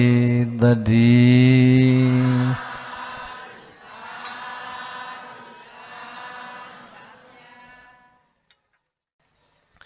ပရိသေကုသိုလ်ကအကျွေးအကုသိုလ်ကအကျွေးပြန်မပြီးရင်မရဘူးဆိုတာလေးကိုနည်းနည်းလေးအာယုန်လေးပြုကြည့်ရအောင်မြတ်စွာဘုရားတတ်တော်ထင်ရှားရှိစဉ်တုန်းကဘုရားရှင်ဇေတဝန်ရွှေကျောင်းမှာတည်သုံးတဲ့အချိန်မြတ်စွာဘုရားကြီးဘယ်မှာပဲတည်သုံးတော့နတ်နတ်မိုးတော့အလင်းရောက်ရင်ခန္ဓာကိုယ်ဒီတိုက်တော်ကနေစัจ java လာရဲ့အဆုံးအထိရွှေဉဏ်တော်ခွန်ရက်ဖြန့်ပြီးတော့ကြည်လိုက်တယ်ဘာကိုကြည့်တာလဲဆိုရင်ဒီကနေ့ငါဘုရားရဲ့တရားကိုနာပြီးရင်ဘယ်ပုဂ္ဂိုလ်များတရားဒုတရားမြတ်တွေရပြီးတော့တရားရဲ့ချမ်းသာကိုခံစားရမလဲပုဂ္ဂိုလ်တွေကိုလိုက်ပြီးတော့ရွှေဉဏ်တော်နဲ့ကြည်တာအဲ့တော့ဒီလိုကြည်နေတဲ့တနေ့မြတ်စွာဘုရားရွှေဉဏ်တော်နဲ့ကြည်တဲ့အချိန်အော်ထူးထူးဆန်းဆန်းပဲပြိတ္တိုင်ဒီကနေ့မြတ်စွာဘုရားရဲ့တရားကိုနာကြားပြီးတော့တရားရမဲ့ပုဂ္ဂိုလ်တရားရဲ့ချမ်းသာကိုခံစားရမဲ့ပုဂ္ဂိုလ်သည်တခြားအဝေးကြီးမှာမဟုတ်ဘူးတဲ့ဘုရားရှင်သတင်းသုံးတဲ့ဇေတဝန်ရွှေကျောင်းတော်တွေကတိတ်တမီရတဲ့မထေမြတ်ကြီးကိုမြတ်စွာဘုရားမြင်တော်မူတယ်ပြိတ္တိုင်ပဲမထေအပြည့်အစုံပြောရင်ပုတိဂတ္တတိတ်တမထေလို့ပြောအဲ့တော့မြတ်စွာဘုရားပုတိဂတ္တတိတ်တမထေကြီးတရားရမှာမြင်တော့ငါသားတော်ကြီးပုတိဂတ္တတိတ်တမထေကြီးတရားရမှာပဲဒီကိုယ်တော်ကြီးဘယ်မှာများရောက်နေလဲရွှေဉဏ်တော်နဲ့ဖြန့်ကြည့်လိုက်တော့ပရိသတ်ကြီးမြတ်စွာဘုရားရဲ့ရွှေဉဏ်တော်မှာဘယ်နေရာမှာသွားပေါ်လဲဆိုတော့ပတိမြတ်ကြီးကနေတကိုယ်လုံးမှာအနာရိနှိမ့်ဆက်လို့ပရိသတ်အနာကပြည်ပုတ်သွေးပုတ်တွေကကြိုက်ခဲတဲ့အတွက်ညှဉ်းညူပြီးတော့ကျောင်းဆောင်လေးရဲ့ရှေ့ကဝါကွတ်ပြစ်ပေါ်မှာလေတပါးတည်းလဲပြီးတော့ဟင်းနဲ့တတိယတစ်ချက်မရတစ်ချက်နဲ့ဝေဒနာယောဂရဲ့ဝေဒနာတန်ကြခံစားနေရတယ်ပရိမြတ်ကြီးပရိသတ်အနာကပြည်ပုတ်သွေးပုတ်ရဲ့တန်ကြကြောင့်ကြိုက်ခဲပြီးတော့ဘာဖြစ်နေညှဉ်းညူနေတယ်ဒီတော့မြတ်စွာဘုရားမြင်တော်မူတော့ငါသားတော်ကြီးဘယ်သူမှမပြုစုပါလားပေါ့ကြည်ပရိသတ်ဒီဝေဒနာမဖြစ်ခင်အကြောင်းလေးပြောပြမယ်ဒိဋ္ဌမထေမြတ်ကြီးဟာအစတုန်းကမြတ်စွာဘုရားရဲ့တရားကိုနာတကယ်ကိုတရားတရားနဲ့တော်ပြီလူပေါင်းမနေတော့ဘူးသာသနာပေါင်းမှာပဲငါယဟန်ပြုတော်မယ်ဆိုတခါတည်းယဟန်ပြုမြတ်စွာဘုရားရဲ့တရားကိုလေပရိယတ္တိစာပေသင်ကြားမှုရောပฏิပတ်တိဝိပဿနာတရားရှုမှတ်မှုရောနှစ်မျိုးလုံးရအောင်သင်နှစ်မျိုးလုံးလဲစာတိခန္ဓာအတိနှစ်မျိုးလုံးသိအောင်ကျင့်ထားတဲ့သင်ထားတဲ့မထေမြတ်ကြီးဘလောက်တောင်တော်လဲဆိုရင်ဇေတဝန်ကျောင်းထဲမှာသူစာသင်ပေးထားတဲ့တပည့်ယဟန်ဒီအများကြီးရှိတယ်ပฏิပတ်တိတရားအကျင့်ခန္ဓာ၅ပါးမှာကျင့်တတ်အောင်သင်ပေးထားတဲ့ယဟန်ဒီလည်းအများကြီးပဲလူလိုပြောရင်တပည့်များစွာရဲ့ဆရာတပြေးတပြေးနဲ့သတ္တဝါတော်ကြီးရင်လာလိုက်တာစာသင်ကြရင်တရားပြရင်တရားပြရင်စာသင်ကြရင်နဲ့ကြီးလာလိုက်တာတနေ့ကျတော့သတ္တဝါတော်ကြီးတဲ့ဒီမထေမြတ်ကြီးပါလေနှမ်းစေးလောက်ရှိတဲ့အနီဇက်အနီပုလေးတွေခန္ဓာကိုယ်မှာပေါက်လာပေါက်လာတဲ့ကဇီမီတော်လေးနဲ့လေးမဟိုလိုလို့ဒီလိုလို့မပြောက်ဘူးမပြောက်ရုံနဲ့မုံပြိဿတပြေးတပြေးနဲ့အဲ့ဒီအနာသေးတွေကနေပဲနောက်စီလောက်လေးကြီးလာဟာမပြောက်ဘူးထက်ကြီးလာပဲစင်ကုန်တော့ဖြစ်လာ ဟာမပြောက်ဘူးထက်ကြည့်လာနောက်ဆုံးဘလောက်ကြည့်တော့ဇီးပြူသည်ဖန်ကားသည်လောက်အလုံးနေတကူလုံးမှာပွားနေအောင်နောက်ပိုင်းကျတော့ပြိဿဇီးပြူသည်ဖန်ကားသည်အလုံးလောက်တော့မဟုတ်တော့ဘူးတဲ့ဒီ join နေပေါ့အစ်စ်တွေနေရာကြီးတွေကအိုးစစ်သည်လုံးလောက်ရှိတဲ့အနာကြီးတွေကန်ထွက်ပြီးတော့အနာဒီအကုန်လုံးကလည်းပြည်ပုတ်သွေးပုတ်တွေရှိတဲ့အခါကျတော့လေကြာတော့ပြည်ပုတ်သွေးပုတ်တွေကပေါက်ထွက်စောစောပိုင်းတော့တပည့်ယဟန်နေအကုန်လုံးကဟာသင်္ကန်းလေးလျှော်ပြီးဖန်ရည်လေးဆေးပြီးပြုစုပေးသေးတယ်နောက်ပိုင်းကျတော့အနာကြီးတွေကြီးပြီးပြည်ပုတ်သွေးပုတ်တွေကတကိုယ်လုံးကြီးလိုဖြစ်နေတဲ့ကပရိသတ်ဟိမထေရမြတ်ကြီးရဲ့အနတ်ကအရှင်လက်လူရဲ့အပုပ်နတ်လိုဖြစ်နေတယ်ဒါကြောင့်တိတ်တဆိုတဲ့အမည်ဘွဲတော်ရဲ့ရှေ့မှာပုတိဂတ္တဆိုတဲ့စကားလုံးတစ်လုံးပါသွားတယ်ပုတိဂတ္တဆိုတာအရှင်လက်နဲ့ပုတ်နေတဲ့ခန္ဓာကိုယ်ရှိတဲ့တိတ်တမထေရကြီးလို့ဒီလိုပြောတာပရိသတ်ရဲ့အရှင်လက်ဘာဖြစ်နေလဲ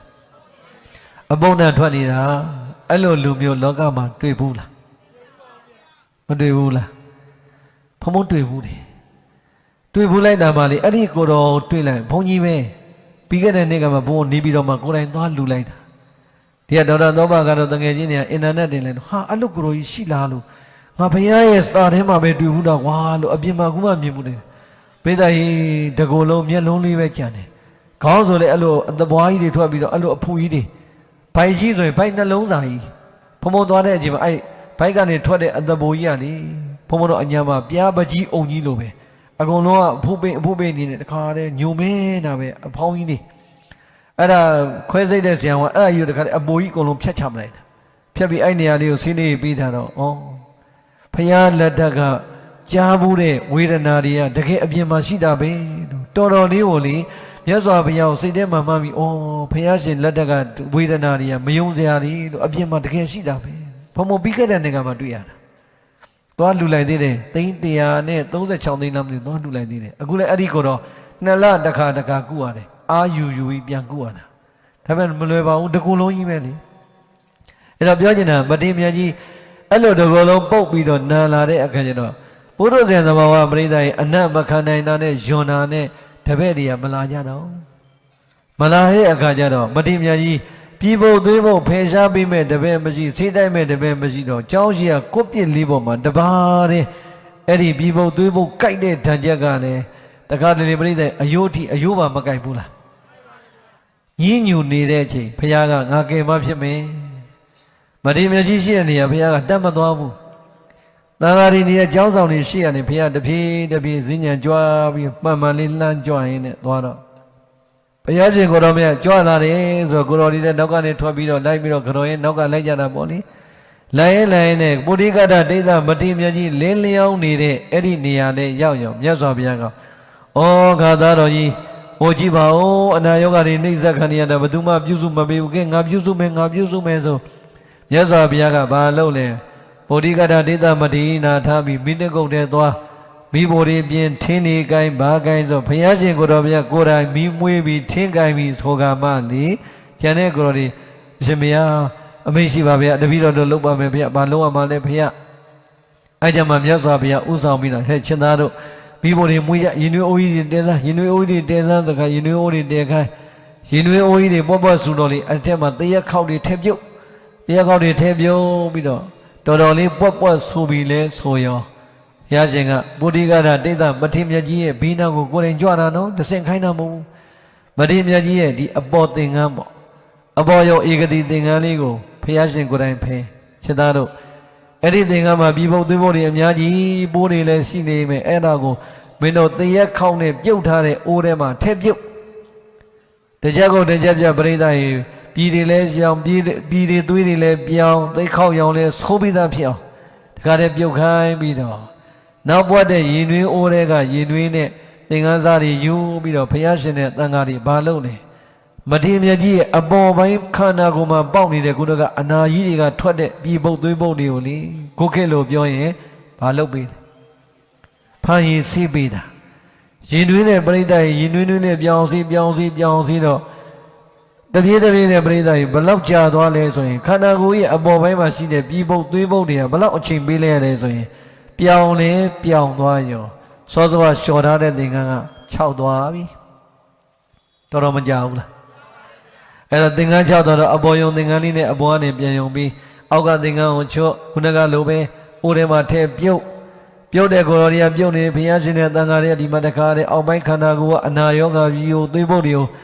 တန်ရှင်းလို့တခါရဲ့ဖိုင်ဆေးချပရိသတ်ဒီကလည်းဖိုင်ဆေးပြီးရောစောစောလျှော်ထားတဲ့သင်္ကန်း6သွားပြီအဲဒီတော့မှမြတ်စွာဘုရားအောက်ကသင်္ကန်းလေးပြန်ဝှေ့ပေးပြီးတော့မထေရမြတ်ကြီးလင်းနေတဲ့ကိုယ့်ပြည့်လေးကိုလည်းတခါတည်းရင်သွေးနဲ့ဆေးချပြီးတော့သူကမြမထိုင်နိုင်မှုပရိသတ်အဲ့ပေါ်မှာပဲလဲပြီးတော့ဒီလိုလေးနေရတာသို့တော့ခန္ဓာကိုယ်မှာစောစောပြောတဲ့ပြည်ပုတ်သွေးပုတ်တွေကိုဘုရားရှင်ဥဆောင်ပြီးတော့ကြာနာနာဖိုင်ဆေးပေးလိုက်တော့ပြည်ပုတ်သွေးပုတ်တွေပြောင်းသွားတဲ့အခိုက်အတန့်သည်ကြိုက်ခဲတဲ့နာကျင်တဲ့ဝေဒနာတွေတတ်တာမသွားဘူးလားရုပ်ပိုင်းဆိုင်ရာမှာချမ်းသာမှုလေးအထိုက်လျောက်ရမသွားဘူးလားစိတ်ပိုင်းဆိုင်ရာကြည့်လိုက်အောင်ပြိဿကြီးစိတ်ပိုင်းဆိုင်ရာမှာဘုရားရှင်ကိုယ်တိုင်သူ့ကိုပြုစုပေးတာသိလိုက်ပြီးဆိုမှတော့မထေရမြတ်ကြီးစိတ်တွေကြည်လင်သွားမလားနောက်ကျသွားမလားဝမ်းသာမလားဝမ်းနည်းမလားဘိုးတဲ့ငါရဲ့တပည့်တွေကငါ့ကိုပြစ်ထားခဲ့ပြီးမယ်မြတ်စွာဘုရားရှင်ကိုယ်တိုင်ကတော့မေတ္တာတော်အနန္တကရုဏာတော်အနန္တနဲ့ငါ့ကိုကိုယ်တိုင်လာပြီးတော့ပြုစုလို့ပြီးနေတဲ့တော်ပါသေးရဲ့မြတ်စွာဘုရားရဲ့မေတ္တာကရုဏာထက်အခန်းနေငါရလိုက်တဲ့အတွက်ကြောင့်ငါလည်းပဲကိုယ်စိတ်တွေအခိုက်အတန့်တော့ကြည်လင်ချမ်းသာတတ်တာသွားပြီစိတ်ကလေးလည်းကြည်လင်ရုပ်ကလေးကလည်းချမ်းသာစလေးမှာမြတ်စွာဘုရားကจิตာတဲ့ဟောဒီငါတို့ရထားတဲ့ခန္ဓာကိုယ်ကြီးသည်မရခင်အမိဝမ်းပိုက်ထဲမှာပဋိသန္ဓေတည်စဉ်ကာလကလေးကမစင်ပုံကြီးကိုဖင်ခိုးထိုင်တာသလိုမျိုးဘေးကပြည်ပုတ်သွေးပုံတွေဝိုင်းရမ်းပြီးတော့အလွန်ဆင်းရဲရဲနဲ့လူဖြစ်လို့လာခဲ့ရတာပါချစ်သားဟုတ်လားမဟုတ်လားအမေဝမ်းပိုက်ကိုတို့စိတ်နဲ့ပြန်မှန်းကြည့်စားအမေဝမ်းပိုက်ထဲမှာနာနေမလားမှုေးနေမလားအစာအိမ်အစာဟောင်းမစင်တုပ်ကြီးကိုဖင်ခိုးထိုင်တာသလိုဘေးကလည်းပြည်ပုတ်သွေးပုတ်ချွဲပုတ်တွေဝိုင်းမနေဘူးလားချစ်သားတဲ့မင်းခန္ဓာကိုယ်ကထက်တဲ့ပြည်ပေါ်သွေးပေါ်ရဲ့တန်ကြတွေကြောင့်မင်းနာကျင်ကြိုက်ခဲလို့နေပြီးအဲ့ဒါကိုခန္ဓာကိုယ်ကြီးဆင်းရဲလိုက်တာလို့ညီမနေပါနဲ့ချစ်သားရဲ့ဟောဒီခန္ဓာကိုယ်ကြီးရပြီးတော့ပဋိသန္ဓေတည်လာတာကိုကငါတို့သည်ဆင်းရဲဒုံကြီးကိုစတင်လို့ရခဲ့တာပါပဲပရိသတ်တို့ပါဒုံကြီးဟောဒီဓာတ်ကြီးလေးပါမဖောက်ပြန်နဲ့မဖောက်ပြန်ခင်တော့ဟုတ်တယ်လို့ထင်ရပြီပဲဖောက်ပြန်လိုက်တာနဲ့သင်္ချေသားကိုယ်တိုင်သိပြီတဲ့ဒါကြောင့်မင်းရထားတဲ့ခန္ဓာကိုယ်ရဲ့အပေါ်မှာတွေ့တာစိတ်တွေနဲ့နာကျင်မှုကိုခံစားတဲ့စိတ်တွေဖြောင်းလိုက်စမ်းမှာခန္ဓာကိုယ်ကြီးရဲ့အမူအရာတိုင်းမှာတတိကပ်ပြီးတော့သိနေလိုက်စမ်းမှာပေါ်ရနာကျင်ကြိုက်ခဲတဲ့ဝေဒနာတို့ခေါ်တဲ့ဆင်းရဲတဲ့ဝေဒနာနဲ့အခိုက်အတန့်တတ်တာတဲ့ဒုက္ခဝေဒနာချမ်းသာတဲ့ဝေဒနာတွေကိုတတိကပ်ပြီးတော့သိထားစမ်းမှာချစ်သားရဲ့ချမ်းသာတဲ့ဝေဒနာလည်းမင်းလာလိမ့်မယ်ဆင်းရဲတဲ့နှိမ့်ဆက်တဲ့ဒဏ်ချက်တွေလည်းခံရလိမ့်မယ်ချမ်းသာတဲ့ဝေဒနာလည်းမမြဲပါဘူးဆင်းရဲတဲ့ဝေဒနာလည်းမမြဲပါဘူးအကုန်လုံးကကာယဝေဒနာစိတ်ဓမ္မာလေးချက်သောအမူအရာတိုင်းမှာသင်္ချေသာတတိကပ်ပြီးတော့စောင့်ကြည့်နေမယ်ဆိုရင်ခန္ဓာကိုယ်ကြီးရဲ့အမူအရာတိုင်းဟာလည်းဖြစ်ပြီးတော့ပြတ်တာတွေ့ပါလိမ့်မယ်ဝေဒနာရဲ့ခံစားကြတိုင်းကလည်းဖြစ်ပြီးတော့ပြတ်တာတွေ့ပါလိမ့်မယ်စိတ်အစဉ်မှလည်းအမြဲတမ်းဟောဒီစိတ်ကအမြဲမြဲဆန်းဆန်းဖြစ်ပြီးတော့ပြတ်နေတာတွေ့ပါလိမ့်မယ်သင်္ချေသာမြင်သမျှကြားသမျှနားသမျှစားသမျှထိသမျှကြံစည်စိတ်ကိုစဉ်းစားသမျှဟာလည်းပဲမြင်ကြိုက်ကြားကြိုက်နားကြိုက်စားကြိုက်ထိကြိုက်ကြံစည်ကြိုက်လေးအတွင်းမှာပဲစက္ကန့်တိုင်းဖြစ်ပြနေတဲ့သဘောပဲရှိပါတယ်။မြေသာခိုင်နာဘာမှမရှိဘူးချစ်သားရဲ့ဒါကြောင့်မင်းရဲ့ကာယဝေဒနာစိတ်ဓမ္မာလို့ခေါ်တဲ့ယုတ်တရားနာတရားမှာဟောဒီကာယဝေဒနာစိတ်ဓမ္မာမဟာတတိပဋ္ဌာန်တရား၄ပါးနဲ့ရှုစမ်းကွာ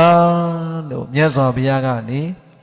ပရိသတ်မှန်ကြီးကောပြပေါ်မှာလှဲနေတဲ့ပုရိကတဒိဋ္ဌမထေရမြတ်ကြီးရဲ့ခေါင်းရင်းလေးကနေဘုရားကမတိုးမကျယ်လေးနဲ့အားပေးရင်ပြနေတဲ့တရားအတန်လေးကြားနေရတဲ့မထေရမြတ်ကြီးရှင်းရှင်းလင်းလင်းမကြားနိုင်ဘူးလားဘုရားရှင်ကိုယ်တိုင်ကမေတ္တာကရုဏာအပြည့်နဲ့ခေါ်နေတော့စိတ်တည်ရောမကြည်လင်နိုင်ဘူးလားပရိသတ်ရဲ့စိတ်တွေကလည်းကြည်လင်နေတဲ့အတွက်ပီတိတွေကကိန်းနေတယ်ကိုယ်စိတ်တွေကလည်းဆင်းရဲတယ်တရားပေမဲ့ပတ္တတိကိုယ်စိတ်တွေကအေးချမ်းနေတယ် အေးချမ်းနေတဲ့ကိုယ်စိတ်ဖြစ်တဲ့အတွက်ကြောင့်ယုတ်တရားနန္တရားကဒုက္ခဆိုတဲ့ချမ်းသာလဲချမ်းသာနေတယ်ပီတိပတ္တတိဒုက္ခဒီတရားတွေကိန်းနေတဲ့မထေမြတ်ကြီးကိုမြတ်စွာဘုရားကသိပြီငါသားတော်ကြီးမှတ်နေပြီရထားတဲ့ခန္ဓာ၅ပါးယုံနာတရားမှာကာယဝေဒနာစိတ်ဓမ္မမဟာတတိပဋ္ဌာန်တရား၄ပါးနဲ့သူသိကြပေါင်းကိုရှုမှတ်လို့ပွားနေပြီချစ်သားတဲ့ရထားတဲ့လက်ရှိခန္ဓာကြီးကိုတွေ့တာမနည်းနဲ့ခန္ဓာလေးအတွင်းမှာပဲသိသွားနိုင်တယ်မရသေးတဲ့နောင်ဘဝငါပင်ရောက်မှာဆိုတာလေကြောင်ကြပြီးတော့တွေးမနေတဲ့မင်းရဲ့ဘဝဆိုတာတောင်းတမနေနဲ့ပြက်ပြက်သားသားလှုပ်လိုက်စမ်းမှာနောင်လာဘဝလည်းကြောင်ကြတောင်းတမနေနဲ့တဲ့ရထားတဲ့ယုံတရားနာတရားကိုလည်းပဲတွေ့တာမနေနဲ့ဖြစ်စေပြစ္ဆုတ်ပံတဲ့ယုံနာလေးမှာအဟုတ်အမှန်သိအောင်သင်ချင်သာရှုမှတ်ပွားများလိုက်စမ်းပါချစ်သားရဲ့မင်းရထားတဲ့ခန္ဓာကိုယ်ကြီးဟာခန္ဓာနေသေဆုံးသွားရင်မြေထဲမြုပ်လိုက်ရင်ပိုးလောက်အစာပဲအဆင်ရှိတယ်ဘာတန်ဖိုးမှမရှိဘူးဖွဲထင်းတုံးကမှသုံးလို့ရတဲ့အရေးချင်းလေးအထိုင်တယောက်ရှိအောင်မင်းဖွဲထင်းတုံးလောက်တော့မင်းခန္ဓာကိုယ်တန်ဖိုးမရှိတော့ဘူးခန္ဓာကိုယ်ကိုမတွေ့တာပဲနဲ့နောင်ဘဝကိုလည်းမကြောက်ကြပဲနဲ့ဖြစ်စေပြစ္ဆုတ်ပံတဲ့ယုံနာကိုတတိပဋ္ဌာန်တရားမှတ်ဖို့ဟောလိုက်တာပရိသတ်ရဲ့ရှင်တော်မြတ်ဘုရားရဲ့တရားဒေသနာဆုံးတဲ့အချိန်မှာဖြင့်ပုဒိကတာဒိဋ္ဌအမည်ရပါတဲ့မထေရမြတ်ကြီးသည်မဉ္ဇဉ်၄ဆင့်ဘုံဉဏ်၄ဆင့်တဆင်မိတဆင့်ဉာဏ်ရင့်တော်မူလို့ကိလေသာခတ်သိမ်းအကုန်ငြိမ်းတဲ့ယဟန္တာမထေရအမြင့်ကိုပါပုနာဒီကောင်းစွာမသွေရောက်တော်မူခဲ့ပါပေသတည်း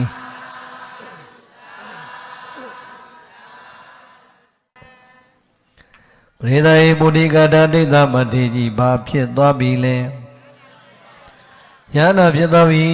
တဲ့အလွန်နာခြင်းခံခတ်တဲ့အနာယောဂါကြီးတွေနှိမ့်ဆက်ခံရပြီမဲ့လို့ဒီကနီးဆဲဆဲကာလမှာတော့ဘုရားရှင်နဲ့တွေ့လိုက်တာကံကောင်းခြင်းလက်ဆောင်တွေအများကြီးရမသွားဘူးလားယန္တာဖြစ်ပြီးခဏလေးအတွင်းမှာပဲမြတ်စွာဘုရားရဲ့ရှိတော်မောက်မှာပဲပြိဋိဘံစံတော်မူသွားပြန်ပြီဗျာဘိသရေဘာဖြစ်သွားပြီလဲပြိဋိဘံစံသွားပြီးတဲ့အချိန်တရားရရင်မှလည်းရှင်တော်မြတ်ဘုရားကိုယ်တိုင်ပဲစောင့်ရှောက်ပေးလိုက်သလိုမထေရမြတ်ကြီးရဲ့ယုတ်ကလတော်ကိုပဲရှင်ဘုရားရှင်တော်မြတ်ဘုရားကိုယ်တိုင်ဥဆောင်လို့မိသင်ညိုကြာလာတဲ့ဓာတ်တော်တွေဘုရားရှင်ကိုယ်တိုင်ကောင်းပြီးတော့ပြိဿကြီးဇေဒီတဆူတဲပြီးသည့်အထိရှင်တော်မြတ်ဘုရားကချီးမြှောက်တော်မူပါတယ်ဗျာမနတ်တုံးစီကမြတ်စွာဘုရားရဲ့ရွှေဉာဏ်တော်မှာမြင်တဲ့အတိုင်းတကယ်လဲတရားသူတရားမြတ်ရသွားလိုက်တာပြိဿကြီးအနှိမ့်ဆုံးလားအမြင့်ဆုံးလားဇေဒီတဲပြီးတဲ့အခါနောက်ကပါလာတဲ့မထေရမြတ်ကြီးရဲ့တပည့်ယဟန်ကြီးအရှင်ဘုရားအရှင်ဘုရားရဲ့သားတော်ကြီးတပည့်တော်တို့ရဲ့နောင်တော်ကြီးဆရာကြီးဖြစ်တော်မူတဲ့အရှင်ဗောဓိကတဒိဋ္ဌမထေရမြတ်ကြီးသည်ဘယ်ဘဝကိုမြကိန်းအောင်လို့စံပြောတော်မူပါသလဲဖရာဟဲ့ချစ်သားတို့ငါသားတော်ကြီးမင်းတို့ရဲ့နောင်တော်ကြီးဆရာကြီးဟာဘဝမရှိတော့ဘူးလေကွယ်ကိလေသာခတ်သိမ်းအကုန်ငြိမ်းလို့ယန္တာကြီးဖြစ်သွားတာနိဗ္ဗာန်ချမ်းသာရသွားပြီပရိသတ်ဘာချမ်းသာရသွားဒုပရိသတ်ကဘာချမ်းသာလိုခြင်းအဲ့ဒါလောက်အထိကြိုးစားဖို့မလိုဘူးလားမြတ်စွာဘုရားဒီစကားလည်းပြောကိုတော်ဒီပရိသတ်အခုကဲ့လို့ပြောရင်ပါဇက်အောင်သားနေမလို့ဟာဖြစ်မသွားနိုင်ဘူးလားအံ့ဩပြီးတော့ဩရှင်ဘုရားရဲ့ကိလေသာခတ်သိမ်းအကုန်ကြီးမဲ့ပါရမီတွေပြည့်နေတဲ့ဘဝတော်မှာအလွန်နာကျင်ခံကတဲ့အနာယောဂါကြီးတွေနှိမ့်ဆက်လို့ခံရပြန်တယ်အရှင်ဘုရားရဲ့ရှိတော်မောခဏလေးနာကြလို့ခဏလေးအာထုံးလည်းမြန်တော့လေကိလေသာကင်းတဲ့ယဟန္တာမထေရမြတ်ကြီးဖြစ်သွားပြန်တယ်မထေရမြတ်ကြီးရဲ့အတိတ်ကကံအားတွေကအံ့ဩဖွယ်ကောင်းလိုက်တာတပည့်တော်တို့ကိုမိန့်ကြပါအောင်ဘုရားအဲ့တော့မှချက်သားတို့အဲ့ဒါတရားမဟုတ်ဘူးမင်းတို့ရဲ့နောင်တော်ကြီးငါဘုရားရဲ့သားတော်ကြီးပုဒိကတဒိဋ္ဌမထေရမြတ်ကြီးတ န္တရာခရီးတော်ကကိုယ်တိုင်ချထားခဲ့တဲ့ကံအကျွေးကိုပြန်ပြီးရပြီးတော့သူချခဲ့တဲ့ကံအကျွေးကိုပြန်ရလိုက်တာပဲပရိသတ်ရဲ့အကုသိုလ်ကံကျွေးတွေပြန်ပြီးတော့မပြီးဆက်လိုက်ရဘူးလားကုသိုလ်ကံကျွေးတွေအတိုးနဲ့ပြန်ပြီးတော့မရနိုင်ဘူးလားအဲ့တော့မှယဟန်တွေကတရားလျှောက်လို့မြတ်စွာဘုရားကဆက်ဟောတာခြေသားတို့တဲ့မင်းတို့ရဲ့နောင်တော်ကြီးငါဘုရားရဲ့သားတော်ကြီးဖြစ်တဲ့ဟောဒီပုရိကတတိဋ္ဌမထေမြတ်ကြီးသည်ဘဝတစ်ခုလုံးကကွာတဲ့လူသားဘဝဖြစ်တဲ့အချိန်ငှက်မျိုးစုံကိုဖမ်းပြီးတော့ရောင်းစားတဲ့ငှက်မုတ်ဆိုးကြီးဖြစ်ခဲ့တယ်ပရိသတ်ပုရိကတတိဋ္ဌမထေရဲ့အလောင်းလျာဘဝတစ်ခုမှာဘာဖြစ်ခဲ့ငှက်မုတ်ဆိုးကြီးဖြစ်တဲ့အခါကွာတဲ့ငှက်ကလေးတွေကိုပိုင်နဲ့ဖမ်းချင်းနဲ့ဖမ်းပေါ့လီးနဲ့ပြစ်ရအောင်ယူရလာတဲ့ငှက်ကလေးတွေကိုချင်းထဲမှာထည့်ပြီးတော့တတိတရွယ်ကုံတွေပွဲစားတွေအိမ်သွားရောင်းတတိတရွယ်ကုံတွေပွဲစားတွေလည်းဝါဝငှက်ကလေးတွေပဲဝယ်ပြီးတော့ပိန်တဲ့ငှက်ကလေးတွေမဝယ်တော့အများပြည်သူတွေစီသွားရောင်းမကုံတဲ့နေ့ကျရင်ဘာလုပ်လဲဆိုရင်အဲ့ငှက်အရှင်လေးတွေနောက်တနေ့ငှက်ကသွားရှာမှာဆိုဒီငှက်တဲ့ချင်းကသူ့မှာလိုပုံရပါတယ်ပိုက်ကလည်းလိုပုံရပါတယ်မလိုနိုင်ဘူးလားတော့ဒီငှက်လေးတွေအရှင်လဲလဲအိမ်မှာထားခဲ့ဖို့ဘာလုပ်ရလဲဆိုရင်ပြန်มาကြောက်လို့တဲ့နေ့တိုင်းကြံတဲ့ငှက်ကလေးတို့ကလေတောင်ပန်ရဲ့ကြွိုင်လေးမှာတခါလဲစူးလေးနဲ့ထိုးပြီးရင်အတောင်ပန်လေးကိုချိုးဒူးစစ်လေးတွေဟုတ်လားခြေထောက်ရဲ့အစစ်ကလေးတွေမှာစူးလေးနဲ့ထိုးပြီးရင်ငှက်ကလေးမပြေးနိုင်အောင်ချိုးပြီးတော့ထားလိုက်တော့ငှက်ကလေးတွေပြေးနိုင်အောင်မလားတောင်ပန်လေးချိုးတာတော့ပြန်နိုင်အောင်မလားသူကမပြေးနိုင်မပြန်နိုင်အောင်ချိုးပေမဲ့ငှက်ကလေးတွေကပြိဿကြီးတခါတည်းစူးနဲ့ထိုးတဲ့ဒဏ်ရာအနာကြီးတွေနဲ့မခံရဘူးလားအဲ့ဒါကတရားတည်းမဟုတ်ဘူးတဲ့ငှက်မကုံတဲ့နေ့တိုင်းအဲ့လိုလုပ်တော့ပြိဿကြီးဘဝတစ်လျှောက်လုံးမလုပ်ခဲ့ဘူးလားအေးကုသိုလ်ကံတော့မဟုတ်ဘူးအကုသိုလ်အာစိန်နကံကြီးဖြစ်မနေဘူးလားရှင်သာတို့တဲ့အဲ့ဒီဘဝတော့ငှက်ကလေးတွေကိုနေ့စဉ်နေ့တိုင်းအဲ့ဒီလိုနှိပ်စက်ခဲ့တဲ့အကုသိုလ်ကံအကျွေးသည်ဘဝတိုင်းပြီးဆက်လို့လာတာတော့မှမကြည်နိုင်သေးဘူးတဲ့ဒီဘဝမှာပါရမီပြည့်လို့နောက်ဆုံးယဟန္တာဖြစ်မဲ့ဘဝလို့ဆိုပင်ဆိုညာတော်လဲပဲအကုသိုလ်ကံကြွေးကတော့ယဟန္တာဖြစ်မဖြစ်ပြန်ပြီးတော့အတိုးနဲ့တကွပေးရတာပါပဲကြောက်စရာမကောင်းဘူးလားဒါကြောင့်နည်းနည်းလေးပဲဆိုအထင်မသေးနဲ့တော့ကံကြွေးပြန်မပြီးလို့ရလားလောကကြွေးကမှရှောင်ပြေးမလွတ်နိုင်ဘူးလားအကုသိုလ်ကံကြွေးကုသိုလ်ကံကြွေးလွတ်လားအဲ့ဒါမှကိုတော်တွေလည်းထိတ်လန့်ပြီးတော့အော်ကြောက်စရာကောင်းလိုက်တဲ့အကုသိုလ်ကံကြွေးဗျာဒါဆိုရင်အရှင်ဘုရားရဲ့အရှင်ဘုရားကခန္ဓာလေးတရားဟောပြီးတော့အရှင်ဘုရားရဲ့ရှိမှာပဲတတိယတကြမယတကြနဲ့မှတ်သွားလိုက်တာကိလေသာကင်းတဲ့ယဟန္တာကြီးဖြစ်သွားပြန်တော့အံဩရပြန်ပါတယ်ဘုရားမအံဩပါနဲ့จิตသားတို့တဲ့အဲ့ဒါလည်းပဲအဲ့ဒီဘဝတုန်းကသူချခဲ့တဲ့ကုသိုလ်ကံအကျွေးကိုအတိုးနဲ့သူပြန်ရလိုက်တာပါပဲပရိသတ်ဘယ်ဘဝတုန်းကအဲ့ဒီဘဝတုန်းကတဲ့တနေ့ငှက်သားဟင်းလေးပူပူနွေးနွေးနဲ့ထမင်းပူပူနွေးနွေးနဲ့ဘိုက်ကဆာဆာနဲ့ထမင်းစားတော့မယ်ဆိုအိမ်ထဲကထမင်းဝိုင်းလမ်းဘက်ကိုမျက်နှာလှည့်ပြီးတော့ထမင်းဝိုင်းလေးထိုင်ပြီးတော့စားမယ်ပြင်တဲ့အချိန်အိမ်ရှိမှယဟန္တာမထေရမြတ်ကြီးကဆွမ်းငံကြွတာလဲမြင်ရောကံမကောင်းအကြောင်းမလားလို့ဘဝကိုမုံဆိုးဘဝနဲ့ရုန်းကန်ရပြီမဲ့သူလဲဗုဒ္ဓဘာသာဝင်တယောက်ဆိုတန်ခါမြင်တော့တန်ဖိုးမထားဘူးလားချက်ချင်းတတိနော်တတိလေးကအော်ကြည်စမ်းပါအောင်ငါဒီနေတိုင်းငှက်ကလေးတွေကိုရအောင်ရှာတယ်ရအောင်ရောင်းတယ်ကြံတဲ့ငှက်ကလေးတွေမပြန်နိုင်အောင်ဤမျိုးစုံနဲ့ချိုးထားတယ်ဖဲ့ထားတယ်အိုးကြည်စမ်းအကုသိုလ်တွေနဲ့နီလာတဲ့ငါဒီကနေ့ကန်ထူးလိုက်တာမထေရမြတ်ကြီးကြည်ရတာလဲအိန္ဒြေတမ္ပတ္တိပြည့်စုံကိလေသာခတ်သိမ်းအကုန်ငြိမ်းတဲ့ယဟန္တာကြီးဖြစ်လိမ့်မယ်ဒီလိုအချိန်ကြီးရောက်မှတော့ငါဒီစွမ်းဘယ်အချိန်စရတာပဲမထေရမြတ်ကြီးလောင်းမှာပေါ့ဘေးတိုင်းတတိရဲ့စွမ်းအားသည်ကံပြောင်းမသွားဘူးလားချက်ချင်းထကိုယ်တိုင်စားနေလို့စားမဲ့ထမင်းနဲ့ဟင်းကိုတဏှာဖြတ်ဖို့လွယ်ပါမလားအကုန်ဖြတ်အရှင်မြတ်ရဲ့တပိတ်တဲ့စွမ်းနေဟင်းတွေအကုန်လုံးလောင်းလို့ပြီးတော့ပကံလေးပြီးနာချအမြတ်စားဆုတောင်းလိုက်တယ်အရှင်ဘုရားတပီတော်ဘိုက်စားစားနဲ့စားမယ်လို့ပြင်းနေတဲ့ဟောဒီစွမ်းနဲ့ဟင်းကို အရှင်ဘုရားရဲ့သီလသမာဓိပညာဂုဏ်တော်ကိုယီမှန်းပြီးတော့တပိတော်စေတနာတရားထက်သန်စွာနဲ့လူရန်လိုက်တာဖြစ်ပါတယ်ဘုရားတပိတော်ရဲ့ဟောဒီစေနာတရားထက်သန်တဲ့ကုသိုလ်ကံသည်တဲ့ဘဝတကုတစ်ချိန်ချိန်မှာအရှင်ဘုရားတို့သိတဲ့တရားသူတရားမြတ်ကိုလွယ်လွယ်လေးနဲ့သိသူရသူဖြစ်ပါစေဘုရားပရိသတ်ယဟန္တာကြီးကိုပြုတ်ခဲ့တဲ့ကုသိုလ်ကံကလည်းဖြစ်ထက်သန်တဲ့တရားပြတ်သားတဲ့စေတနာလည်းဖြစ်တော့မထေရမြတ်ကြီးကလည်းဆိုပေးလိုက်တာလွယ်လွယ်လေးပဲမင်းတောင်းတဲ့အတိုင်းပြည့်စေကွာပရိသတ်ဘဝတစ်ခုကရခဲ့တဲ့ကုသိုလ်ကအကျွေးနောက်ဆုံးဘဝမြတ်စွာဘုရားစီမှာပရိသတ်တရားလေးကိုခဏလေးနာပြီးတော့အဲ့ရထဲမှာကိုယ့်ပြစ်ပေါ်မှာတတိယတစ်ချက်မရတစ်ချက်နဲ့မှတ်ခဲ့ပြီမဲ့လို့ဘာဖြစ်သွားယန္တာဖြစ်သွားတယ်ရှင်သားတို့အဲ့ဒီဘဝတုန်းကသူပြုခဲ့တဲ့ကုသိုလ်ကံရဲ့အကျွေးကလည်းပဲ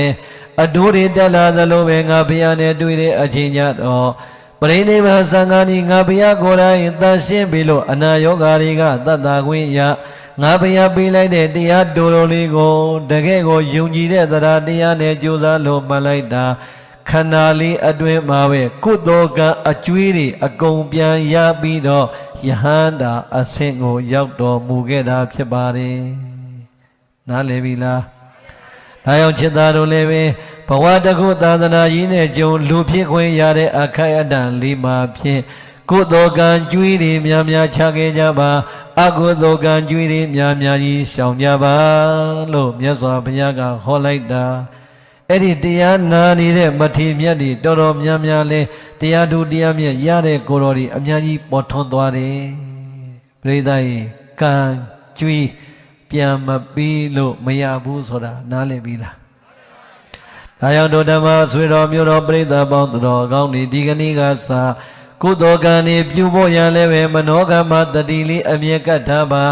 အကုသိုလ်ကံတွေရှောင်ကျဉ်နိုင်ဖို့ရန်လည်းမနောကမ္မတတိလေးအမြဲကတ်ထားပါတတိလေးကံစလုံးပဲအကုသိုလ်ကံတွေကိုလည်းရအောင်လွတ်အောင်ရှောင်နိုင်ကြပါစေကုသိုလ်ကံတွေကိုလည်းကံကြွေးလေးတွေရအောင်အမြင့်ဆုံးဝိပဿနာကုသိုလ်ကံတိုင်အောင်ကံကြွေးတွေချနိုင်ကြပါစေ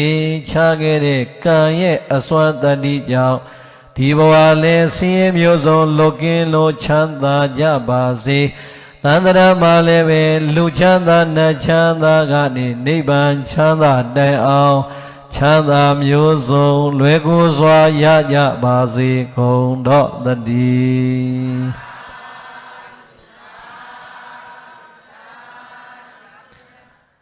ဒီသေတံသုဒ္ဓဗုဒ္ဓေနာသုနေတဝါဓမ္မဒီတနံအဘိနန္ဒနာစိတ်တေနသာဓုသာဓုတိဘာသထာသာတော်တရားနာလာကြပါတဲ့မြာရဂရမပေါင်းသူတော်ကောင်းတို့တို့မေသင်သူတော်ကောင်းအပေါင်းတို့သည်သုဒ္ဓဗုဒ္ဓေနာဒါနသီလသမာဓိပညာနှင့်ဆက်ရှင်သောဘုဒ္ဓဗျာဗျာကိုပြီးစွမ်းတော်မူသောဘုရားရှင်ကိုယ်တော်မြတ်ကြီး၏တန်ဒီကံအထံတော်မှဒီတိတောင်တဆင့်ခံငါဟောကြားအပ်သောဣမံဓမ္မဒေသနာကုသိုလ်ကအကျွေးပဲဖြစ်ပါစေအကုသိုလ်ကအကျွေးပဲဖြစ်ပါစေပြန်မပြီးပြန်မယူခြင်းလို့မရဘူးဆိုတဲ့အကြောင်းဒါကြောင့်အကုသိုလ်ကံကြွေးတွေမချမဲနဲ့ကုသိုလ်ကံကြွေးတွေတောင်မှအမြင့်ဆုံးဝိပဿနာကံကြွေးအထိရအောင်ချခဲ့ဖို့တတိပေးလိုက်တဲ့ဤတရားဒေသနာတော်မြတ်ကိုသူနေတဝါကောင်းစွာယုသေနာကြကြကုန်ပြည်သည်ဖြစ်၍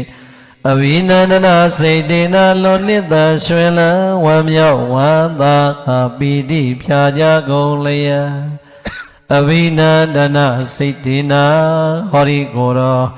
ရောက်လာပြန်တော့လည်းပဲ8 နာရီမှပလင်ပေါ်ရောက်တယ်ဟောပြန်တော့လည်းပဲဒီလောက်အေးနေတာသူသိသိကြီးနဲ့တကယ်ဆိုရင်သူလည်းတတ်တာငါတို့လည်းမညောင်းတဏှာကြီးကြောကောင်းတဲ့တရားလေးဟောပြီးတော့အေးရအေးကြောင်ပြန်มาတော့လားမပြီးနိုင်မစည်းနိုင်တဏှာကြီးဝေးကြီးတိုင်အောင်ဟောလိုက်တယ်ကျလို့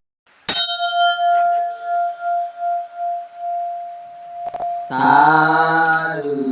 သာဓုသာဓု တရားဟောကြားပေးပါသောကျေးဇူးရှင်ဆရာတော်နှင့်တကွာတရားနာယူပေးကြပါသောတရားချစ်ခင်ဓမ္မမိတ်ဆွေသူတော်စင်သူတော်ကောင်းအပေါင်းတို့လည်းစိတ်ဤချမ်းသာခြင်းကိုယ်ဤကျမ်းမာခြင်းနဲ့ပြည့်စုံကြပါစေနှလုံးစိတ်ဝမ်းအေးချမ်းကြပါစေကောင်းကျိုးလိုရာဆန္ဒပြည့်ဝကြပါစေ